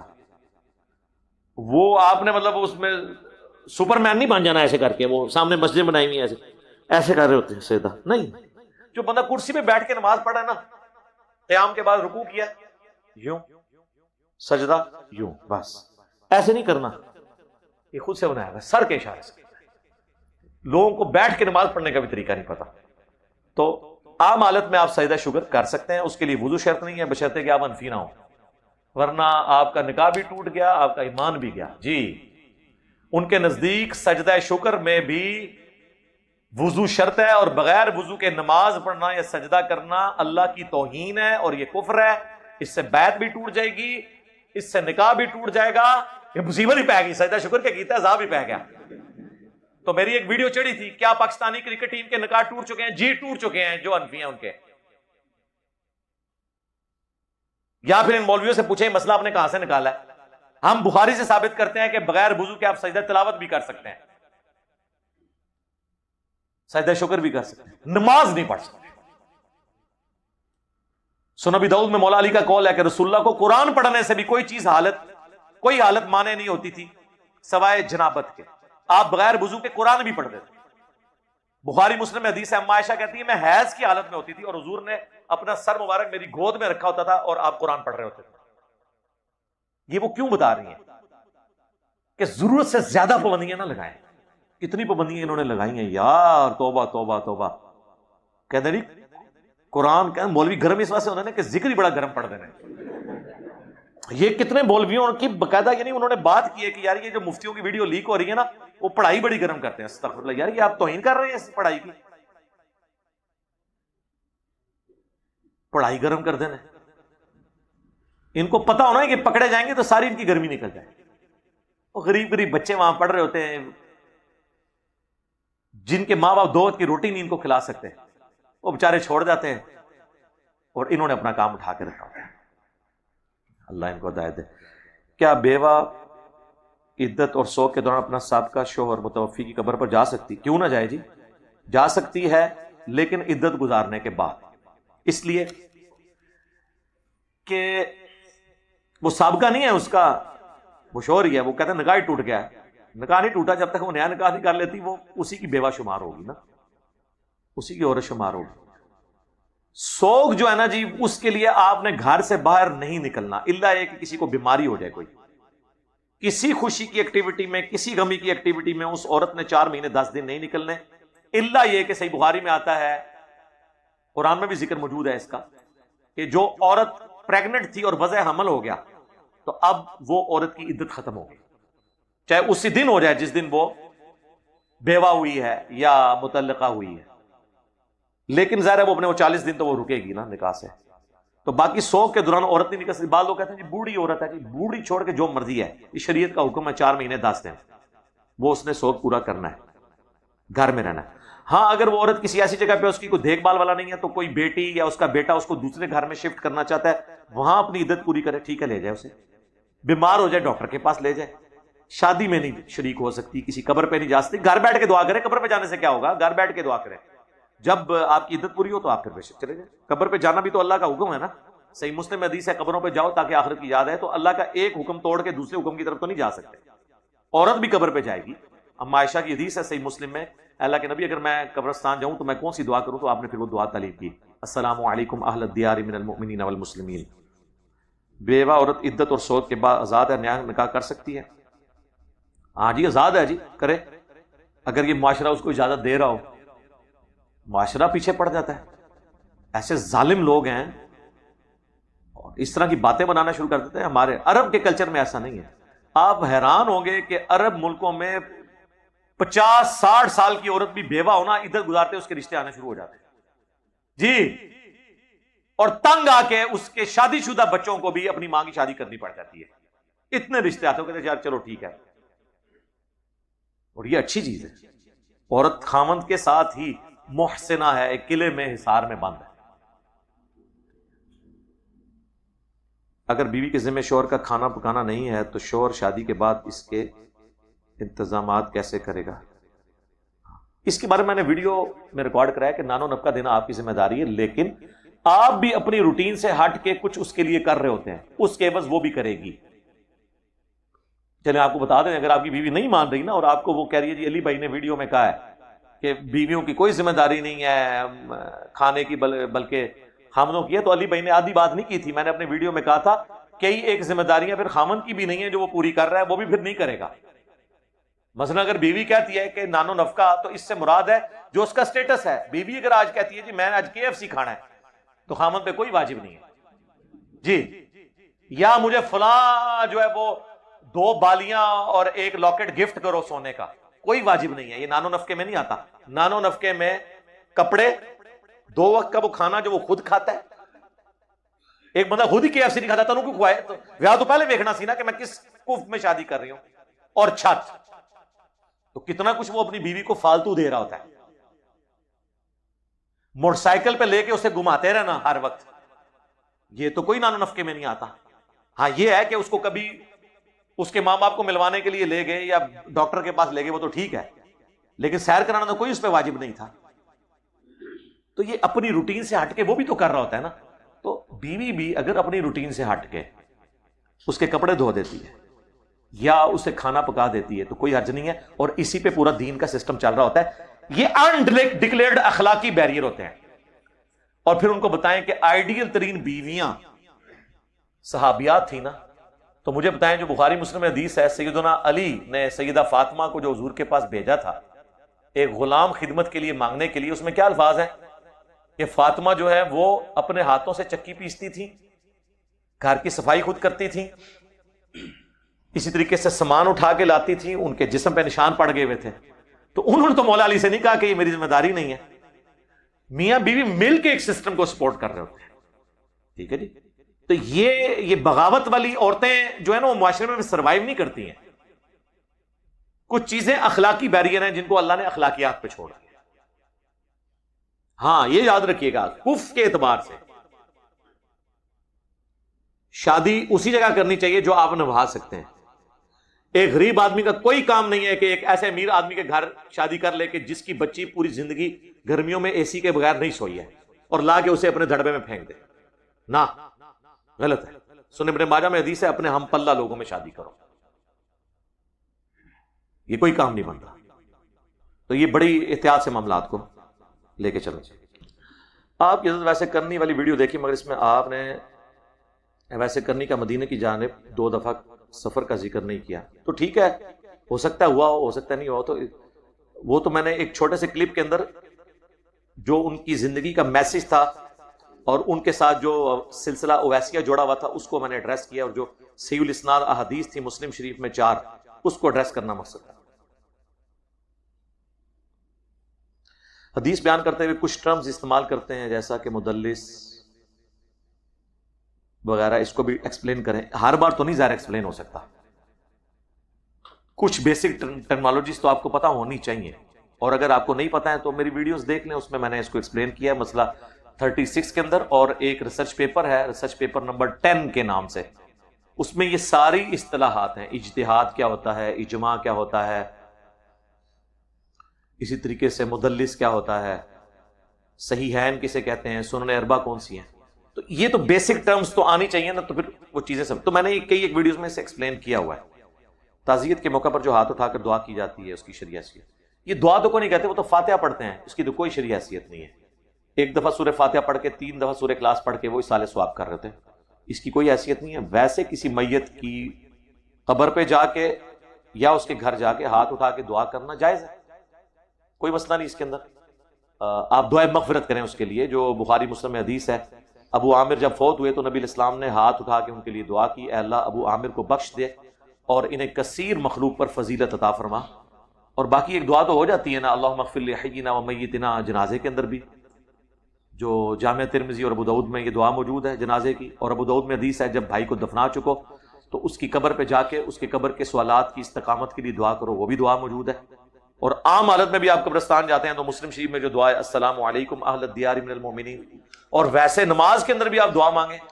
سورۃ الحشر میں ربنا اغفر لنا ولاخواننا الذین سبقونا بالایمان, اہل ایمان کی نشانی ہے کہ جو ان کے اہل ایمان بھائی ان سے پہلے فوت ہو چکے ہیں ان کے لیے دعائے مغفرت کرتے ہیں. تو دعائے مغفرت تو آپ کرتے ہیں.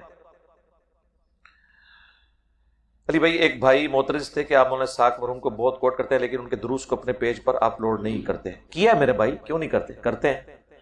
باقی ظاہر ہے کہ ان کا اپنا ایک ویڈیوز کا چینل بنا ہوا ہے.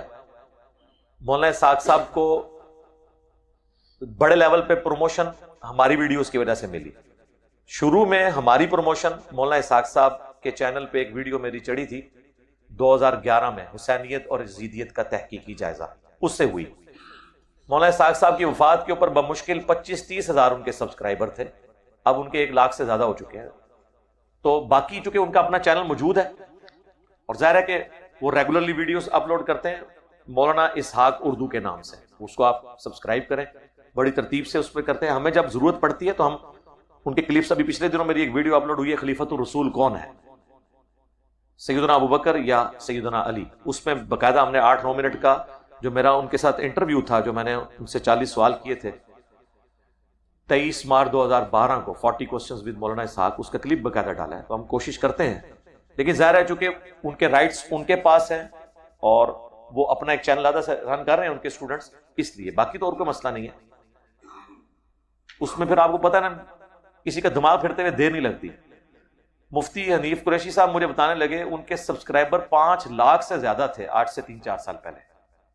ان کا چینل اڑ گیا کیونکہ انہوں نے دوسرے علماء کی ویڈیوز بھی ساتھ جوڑ کے اپلوڈ کی, انہوں نے کاپی سٹرائکس بھیجے. کچھ تو فیئر یوز ہے, یعنی 30 سیکنڈ کے اندر اندر آپ اگر کسی کی دوسرے کی ویڈیو یوز کر لیں اس پہ کاپی سٹرائک نہیں آتا, لیکن اس سے لمبا اگر آپ پیریڈ یوز کریں گے تو سٹرائک آ سکتا ہے. ان کا چینل نہیں اڑ گیا. تو یہ بھی پھر رسک رہتا ہے کہ آپ کسی دوسری کی ویڈیوز کو اپلوڈ کرتے ہیں, وہاں پہ کوئی بندہ شرارتی بیٹھا ہو اور کوئی یہ حرکت کر دے تو دعوت کے والے سے نقصان ہو جاتا ہے. دوسرے کی ویڈیوز اپلوڈ کرنے میں یہ بھی نقصان ہے. اللہ کے فضل سے یہ دنیا کا پلیٹ فارم ہے جو کسی پہ کاپی سٹرائک نہیں بھیجتا ویڈیوز اپلوڈ کرنے میں. دیکھ لیں ہزاروں چینلز ہو چکے ہیں ہمارے, سینکڑوں نہیں سر, ہزاروں میں. وہ تو چند ڈومیننٹ آپ کو بڑے بڑے چینل نظر آتے ہیں نا, لیکن میں نے ایک دفعہ اپنے آفیشیل چینل پہ گنا تھا 10,000 سے زیادہ یوٹیوب کے چینلز ہیں جس پہ میری ویڈیوز اپلوڈ ہیں, اور وہ بھی اس کے بعد میں تھک گیا تھا گنتے ہوئے. کون اجازت دیتا ہے؟ کوئی نہیں دیتا, کیونکہ لوگ اس کو انکم کا سورس بناتے ہیں ویڈیو اشتہار لگا کے, وہ اجازت نہیں دیتے. اور جو 2-3 چینلز کو انہوں نے اجازت دی ہے نا, وہ باقاعدہ اسٹامپ پیپر پہ ان کا ایگریمنٹ ہوتا ہے کہ اتنے % آپ نے رکھنا ہے, اتنے % ہم نے رکھنا ہے. اس کی بنیاد پہ کر رہے ہوتے ہیں اور اس پہ ویڈیوز اشتہار چلا رہے ہوتے ہیں. رہ گئی جس طرح ہمارے جے پی جی اشتہار ہیں, اس کی کمائی تو اس کی کوئی اشر شیر بھی نہیں ہوتی ہے. ایک ویڈیو اشتہار چلے نا, اس کے اگینسٹ جے پی جی والا اشتہار 1000 دفعہ چلے تو اس کی کمائی اس سے کم ہے. تو اب آپ اندازہ لگا لیں. اس لیے ہم تو اجازت دیتے ہیں. اہل سنت کے عقائد حدیث نبوی کے مطابق وما انا علیہ و اصحابی والے اور شیعہ کے عقائد واضح کریں. پہلی تو بات یہ ہے کہ ما انا علیہ و اصحابی والی روایت جو ہے نا جامع ترمذی کی, یہ روایت کمزور ہے. ہم اس کے متن کو عقیدے کے اعتبار سے صحیح مانتے ہیں. باقی ما انا علیہ و اصحابی و اہل بیتی اور تابعین سب بھی جو صحیح العقیدہ جن جن کے عقائد ہیں وہ قرآن و سنت کے مطابق ان کو ماننے چاہیے. باقی شیعہ کے عقائد, شیعہ کا بھی آپ کے بارے میں یہی موقف ہے کہ آپ کے عقائد قرآن و سنت والے نہیں ہیں. میری کالی ویڈیو اپلوڈ ہوئی ہے اویس قادری صاحب کے بارے میں, جس میں میں نے بتایا کہ صلح حسن کے دن 10 محرم کے دن امیر معاویہ کانفرنس ہو رہی ہے. ہمیں کوئی اعتراض نہیں, آپ کریں, آپ بے شک یزید کے نام کی کانفرنس کریں, اللہ تعالیٰ آپ کو رکھے بھی قیامت دن ان کے ساتھ. ہمیں صرف یہ اعتراض ہے کہ آپ 10 محرم کے علاوہ آپ کو کوئی دن نہیں ملا.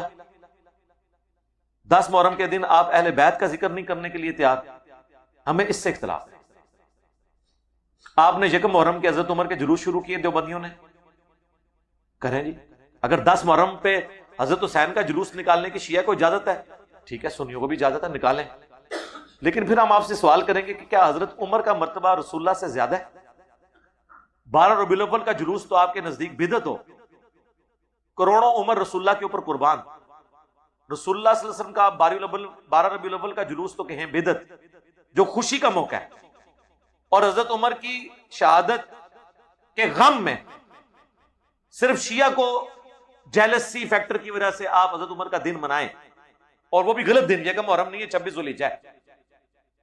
تو پھر ہم آپ سے پوچھیں گے نا کہ آپ کو اگر حضرت عمر سے اتنا پیار ہے, حضرت عمر سے بھی اگر پوچھ لیا جائے کہ یا حضرت آپ کا جلوس نکالا جائے یا نبی الاسلام کا, ویسے وہ تو کہیں گے دوہیں نہ کڈو, لیکن اگر جائز ہونا تو وہ کہتے ہیں یار اللہ کے نبی کی بات کرو. تو امیر معاویہ کانفرنس ہو رہی ہے تو ایک دفعہ عمار ابن یاسر کانفرنس بھی کریں نا. اسلام کے پہلے شہید کون ہے؟ حضرت یاسر اور سمیہ. حضرت ابو سفیان اور حضرت ہند نہیں ہے. یہ لوگ اس وقت تک کیا تھے, پوری زندگی انہوں نے اسلام کے ساتھ کیا کیا, اینڈ پہ مسلمان ہو گئے, ہم احترام کرتے ہیں. لیکن جو پہلے دن سے آخری دن تک اسلام کے مجاہد رہے ہیں, ان کا نام لیتے ہوئے آپ کی زبانیں سڑ جائیں, کیونکہ پھر آپ کو لوگ پوچھیں گے کہ عمار ابن یاسر کو کس نے شہید کیا, تو آپ کہیں گے حضرت ابو الغادیہ رضی اللہ تعالیٰ عنہ نے. وہ کہیں گے انہوں نے کیوں شہید کیا, تو وہ کہیں گے ان کو حضرت امیر معاویہ رضی اللہ تعالیٰ عنہ نے مقرر کیا ہوا تھا جنگ صفین میں.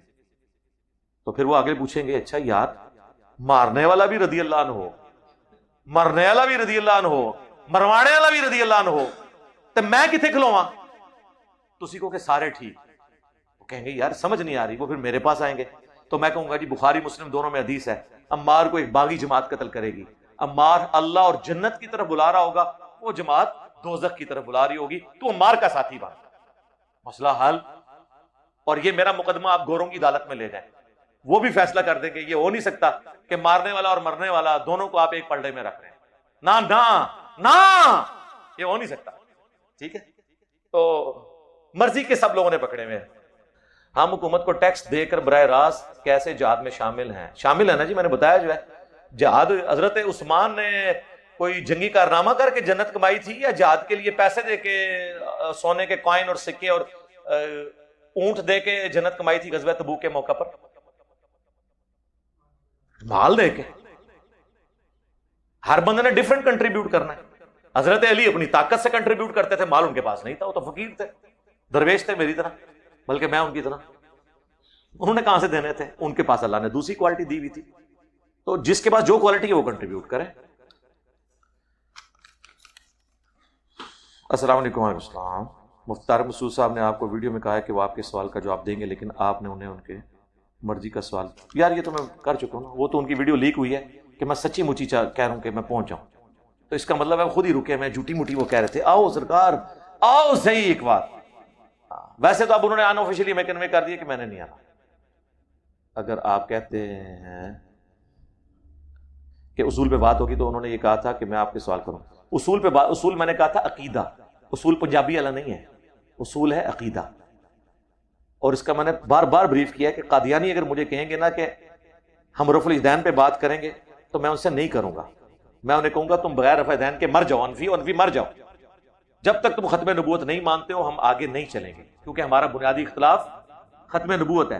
ایتھیسٹ سے ہم نے یہ بات نہیں کرنی کہ حضرت عائشہ کی عمر چھوٹی کیوں تھی اور حضور علیہ السلام نے 11 شادیاں کیوں کی۔ ایتھیسٹ سے ہمارا اختلاف ہے اللہ کے وجود کے اوپر۔ جب وہ اللہ کو ہی نہیں مانتے تو اللہ کے نبی کو منوا کے ان کو کیا کرنا ہے؟ وہ تو پھر زبان کا چسکا ہوگا نا۔ یہاں پہ بھی جب تک عقیدہ کسی کا ثابت نہیں ہوتا قرآن و سنت کے مطابق، اس کے فروعی مسائل پہ بات کرنا ٹائم کا ضیاع ہے۔ اور میں نے کبھی نہیں کہا کہ میں اس پہ بات نہیں کروں گا، میں نے کہا تھا پہلے اس پہ بات ہوگی۔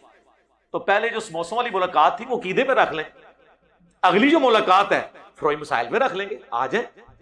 لیکن پہلے تو بات نہ پہلے تو کسی نے آن دینا، تو پتا ہے عقیدے عوام کے سامنے وہ ڈیفینڈ نہیں کر سکتے۔ اور میں نے اس کی ٹیکنیکل ریزن آپ کو بتائی ہے، مفتی صاحب کیوں نہیں آ رہے، اس کی وجہ ہے دیکھیں، اگر وہ آ کے یہ کہیں گے نا کہ قبروں سے فیض لیا جا سکتا ہے، تو دیوبندی عوام ان کو مارے گی لتر، نہیں مارے گی؟ وہ کہے گی یار اسی تے کنے ساڑھے جو بریلوی سن اسی تے قبر واسطے قبر پرستی چھوڑ کے دیوبندی میں سن تسی بھی بابے کو منگ دیو۔ تو کس کی مخالفت مول لی انہوں نے؟ پوری عوام کی۔ دوسری طرف علماء اللہ سے ماریں گے، او بابا اے عقیدہ تے سی چھپا کے رکھیا سی، تو سامنے مان لیا سارے دے۔ بڑا احسان کیا جنہوں نے اشرف علی رسول اللہ پہ لیکچر ریکارڈ کرائے ہیں۔ میں اکیلا کراتا رہتا نا تو یہ اپنی پبلک کو کہہ سکتے تھے کولوں کتاب بنا لی ہے۔ جب وہ خود کتاب سے پڑھ کے ڈیفینڈ کر رہے ہیں تو بس میرا مسئلہ حل ہو گیا نا۔ اور عوام پوچھے گی کہ ہاں یہ تو صحیح ہو گیا، پہلے تو کہتے تھے ہے ہی نہیں کدھرے، جب خود پڑھ کے بتا دیا تو مان لیا۔ تو ہمارا بھی مقصد یہ تھا کہ یہ لکھا ہوا ہے، تو عوام بھی مارے گی لتر، بڑے علماء بھی ماریں گے لتر، تو ادھر آنے کا کوئی فائدہ نہیں ہے۔ فائدہ اس وقت ہے جب وہ ایسی بات کریں جو ان کی عوام بھی سننا چاہتی ہے اور ان کے علماء بھی۔ مثلا وہ رفع الاجدین پہ آ کے یہاں بات کریں اور ثابت کرنے کی کوشش کریں کہ رفع الاجدین منسوخ ہو چکا ہے، تو عوام بھی بغلے بجائے گی، کیونکہ عوام پہلے نہیں کرتی۔ اس پہ تو عوام بغلے نہیں بجا سکتی کہ رسول اللہ کی قبر اللہ کے عرش سے افضل ہے، کیونکہ پھر بریلوی لتر مارن گے، بریلوی عوام دیوبندی عوام کو لتر مارے گی۔ کہ تو ساڑیاں نہیں گلا، ویسے تو مانیں گے نہیں، وہ کہیں گے نہیں یہ تو بریلویوں کے عقیدے۔ تو اس لیے آپ کو پتہ ہی نہیں ہے، یہ وہ کانٹا ہے جو نہ نگل سکتے نہ تھوک۔ میں نے پہلے دن کہا تھا یہ میری کرامت ہے، قیامت تک نہیں کوئی آئے گا۔ اور آنا بڑا بندہ چاہیے، چھوٹا بندہ نہیں، نہ۔ یہ تو اسی طریقے سے یہاں سے ہمارا ایک اسٹوڈنٹ اٹھے کہ جی میرا مفتی تقی عثمانی سے مناظرہ کراؤ، تو کرا دو گے؟ وہ کرائے گا؟ وہ کہیں گے یار کوئی لیول کا بندہ لے کے آ۔ تو بھئی ہمارے لیول کا بندہ وہ ہوگا جس کی ویورشپ لاکھوں میں ہوگی، یا وہ اس فرقے کا سب سے بڑا عالم ہو۔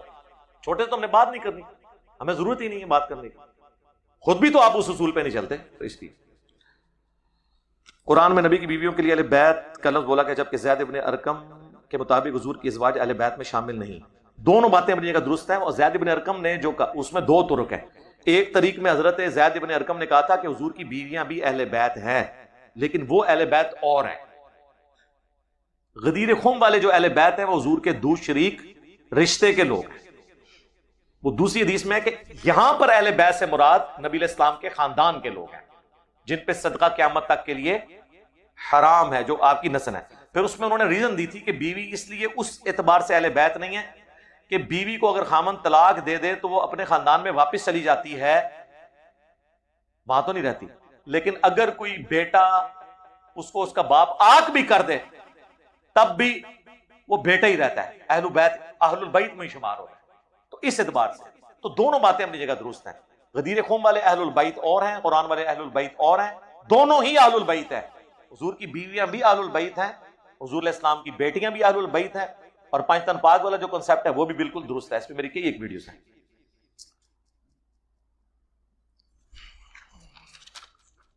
مسلم لڑکی کی ہندو لڑکے سے شادی ہو سکتی؟ نہیں ہو سکتی جی.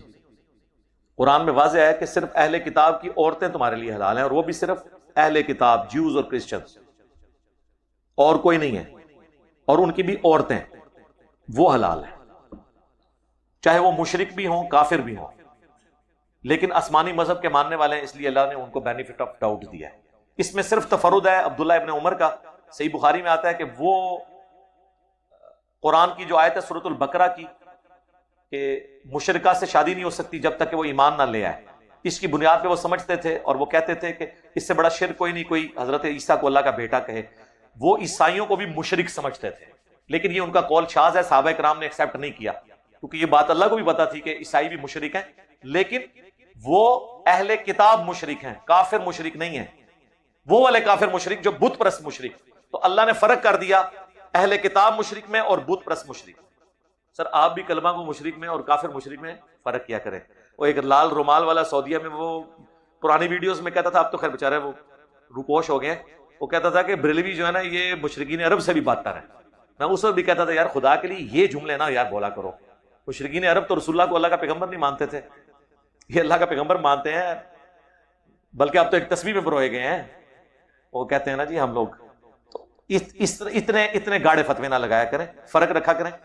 ہندو جو ہے چاہے لڑکا ہے لڑکی، چونکہ وہ آسمانی مذہب کے ماننے والے نہیں، بت پرست ہیں، اگر وہ مومن ہو جائیں اسلام قبول کر لیں پھر شادی ہو سکتی ہے، ادروائز شادی درست نہیں ہے. نہ کاغذی کاروائی ہو سکتی ہے اور نہ فزیکلی.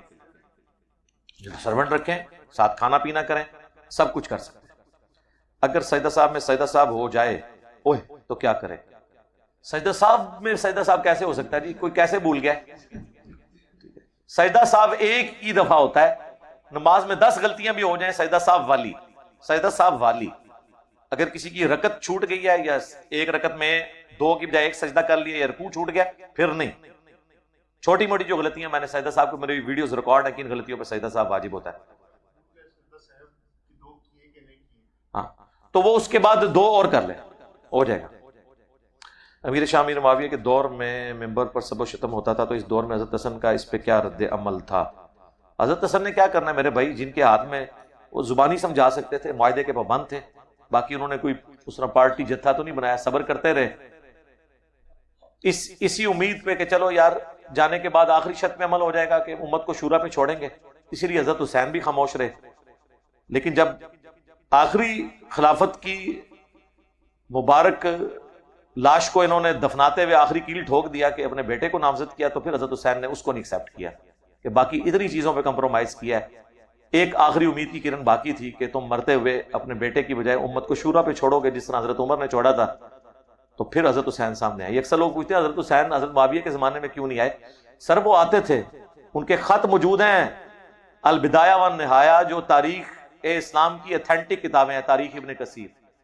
معاویہ ابن ابی سفیان کو خط لکھے حضرت حسین نے اپنے زمانے میں کہ مجھے ڈر لگتا ہے میں اللہ کو کیا منہ دکھاؤں گا کہ جو کچھ تیری حکومت میں ہو رہا ہے اور میں اس پہ خاموش ہوں، میں اپنے بھائی کی صلح کا پابند ہوں. یہ نہیں ہے کہ وہ انگاروں پہ زندگی حضرت حسین نے گزاری ہے، وہ 20 سال کی، وہ 20 سال تو ان کو گزارنے پڑے نا. حضرت حسن کو تو زہر دے دیا گیا نا. وہ آپ میری ویڈیو دیکھ لیں حسن کا قاتل کون. تو یہ اتنے سادہ معاملات نہیں تھے میرے بھائی. مجھے نام یاد نہیں، لیکن کیا کسی مسلمان خلیفہ نے کے دور میں کسی علاقے میں جاری جنگ کے وقت آواز دے کر ان کو غائبانہ طور پر دشمن سے ہوشیار کیا تھا؟ وہ یہ ضعیف روایت ہے.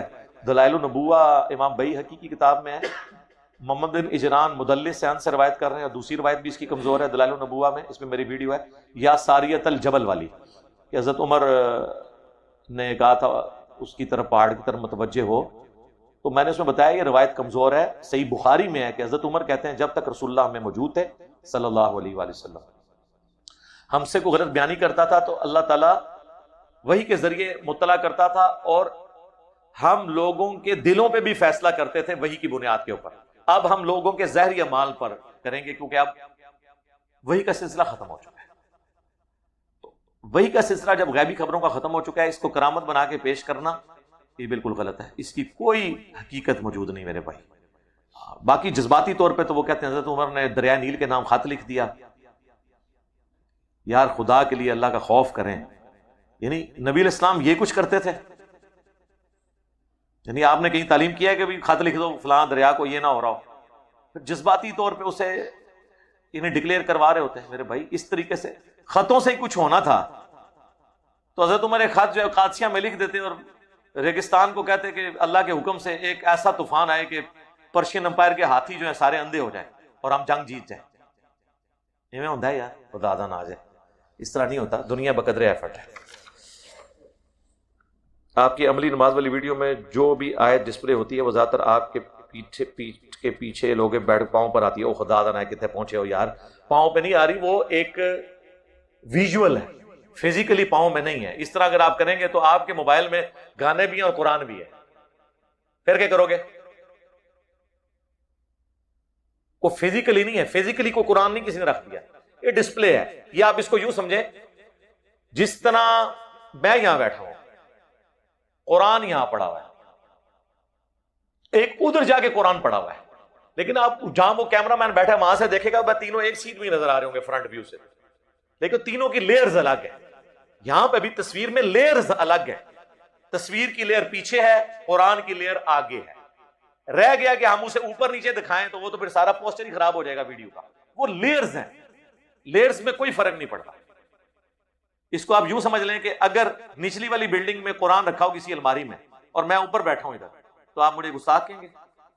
لیئر یہ الگ ہے۔ اس طریقے سے گستاخی نہیں ہوتی جب تک کہ فزیکلی انٹریکشن نہ ہو۔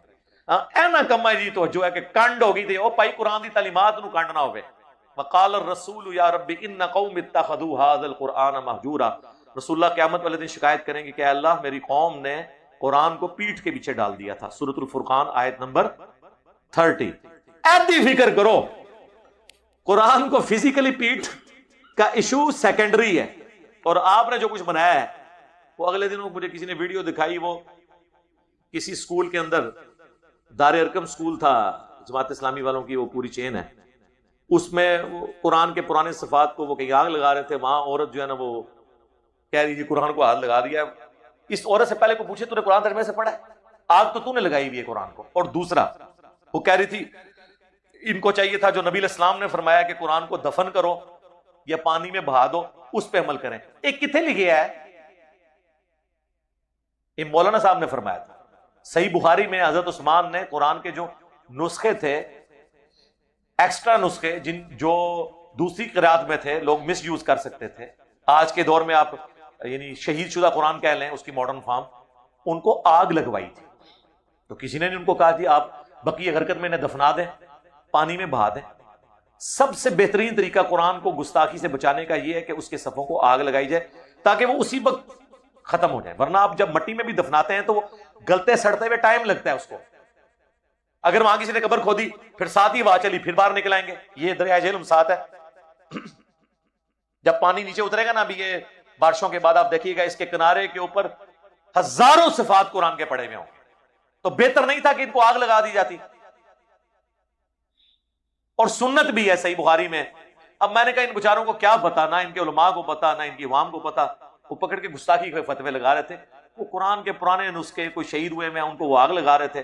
ان کا بھی قصور ہے کہ وہ ان ڈنگروں کے سامنے جن کو نہ قرآن کا علم نہ سنت کا علم یہ کام کر رہے ہیں، ان کو بھی چاہیے کہ اس طرح کے کام کرنے ہو تو کسی کے سامنے نہ کریں۔ آپ ان لوگوں میں رہ رہے ہیں جن میں اکثر ڈنگر ہیں، چوپائے ہیں۔ یہ قرآن میں مثال ہے، یہ چوپایوں کی مانند ہے، بلکہ اس سے بھی بدتر ہے۔ ان کو تو قرآن سنت کا علم ہی نہیں ہے، ان کو دین کے مسئلے پتہ نہیں، الٹا آپ پہ فتویٰ لگا دیں گے۔ میں نے کئی بار بتایا میں اکیڈمی سے ایک دن باہر نکلا رات کے وقت، کئی سال پہلے کی بات ہے، ایک بھائی میرے پاس آگے کھڑے ہو گئے، وہ مجھے کہنے لگے کہ جی یہ رفع الیدین کے اوپر کوئی مسئلہ ڈسکس کرنا شروع ہو گیا. تو مجھے کہنے لگا کہ وہ دوسری پارٹی وہ یہ کہتی ہے رفع الیدین ختم ہو چکا ہے، آپ کہتے ہیں رفع الیدین کریں، تو میں کس طرف جاؤں؟ تو ایک بندہ جو پاس کھڑا تھا، پوڈری چرسی، اپنے پاؤں میں بھی کھڑا نہیں ہو سکتا تھا، اس کی شکل بتا رہی تھی نشئی ہے. مولوی صاحب میں انہوں مسئلہ دسنا، میں کہا جی آؤ جی دسو. میں نے کوئی غصہ نہیں کہا، میں دسو. وہ کہتے جی تمہیں پتہ ہے بت رکھ کے آندے سن نا تاں رفع دین ہوندا سی. اب یہ اس کو کسی نے بتائی ہے نا بات. جب میں کہتا ہوں کہ یہ بات تم لوگوں نے بتائی ہے، کہتے ہیں جی آپ ہمارے علماء کی توہین کرتے ہیں، ہم نے تو کبھی نہیں یہ بات بتائی تھی، آپ توہین کر رہے ہیں ہمارے علماء کی. آپ کے علماء نے یہ حرکت کی ہے نا خود. میں نے تو نہیں ان کو کہا کہ گن پوائنٹ کیوں آپ کو یہ پڑھائیں کہ آپ یہ کام کریں.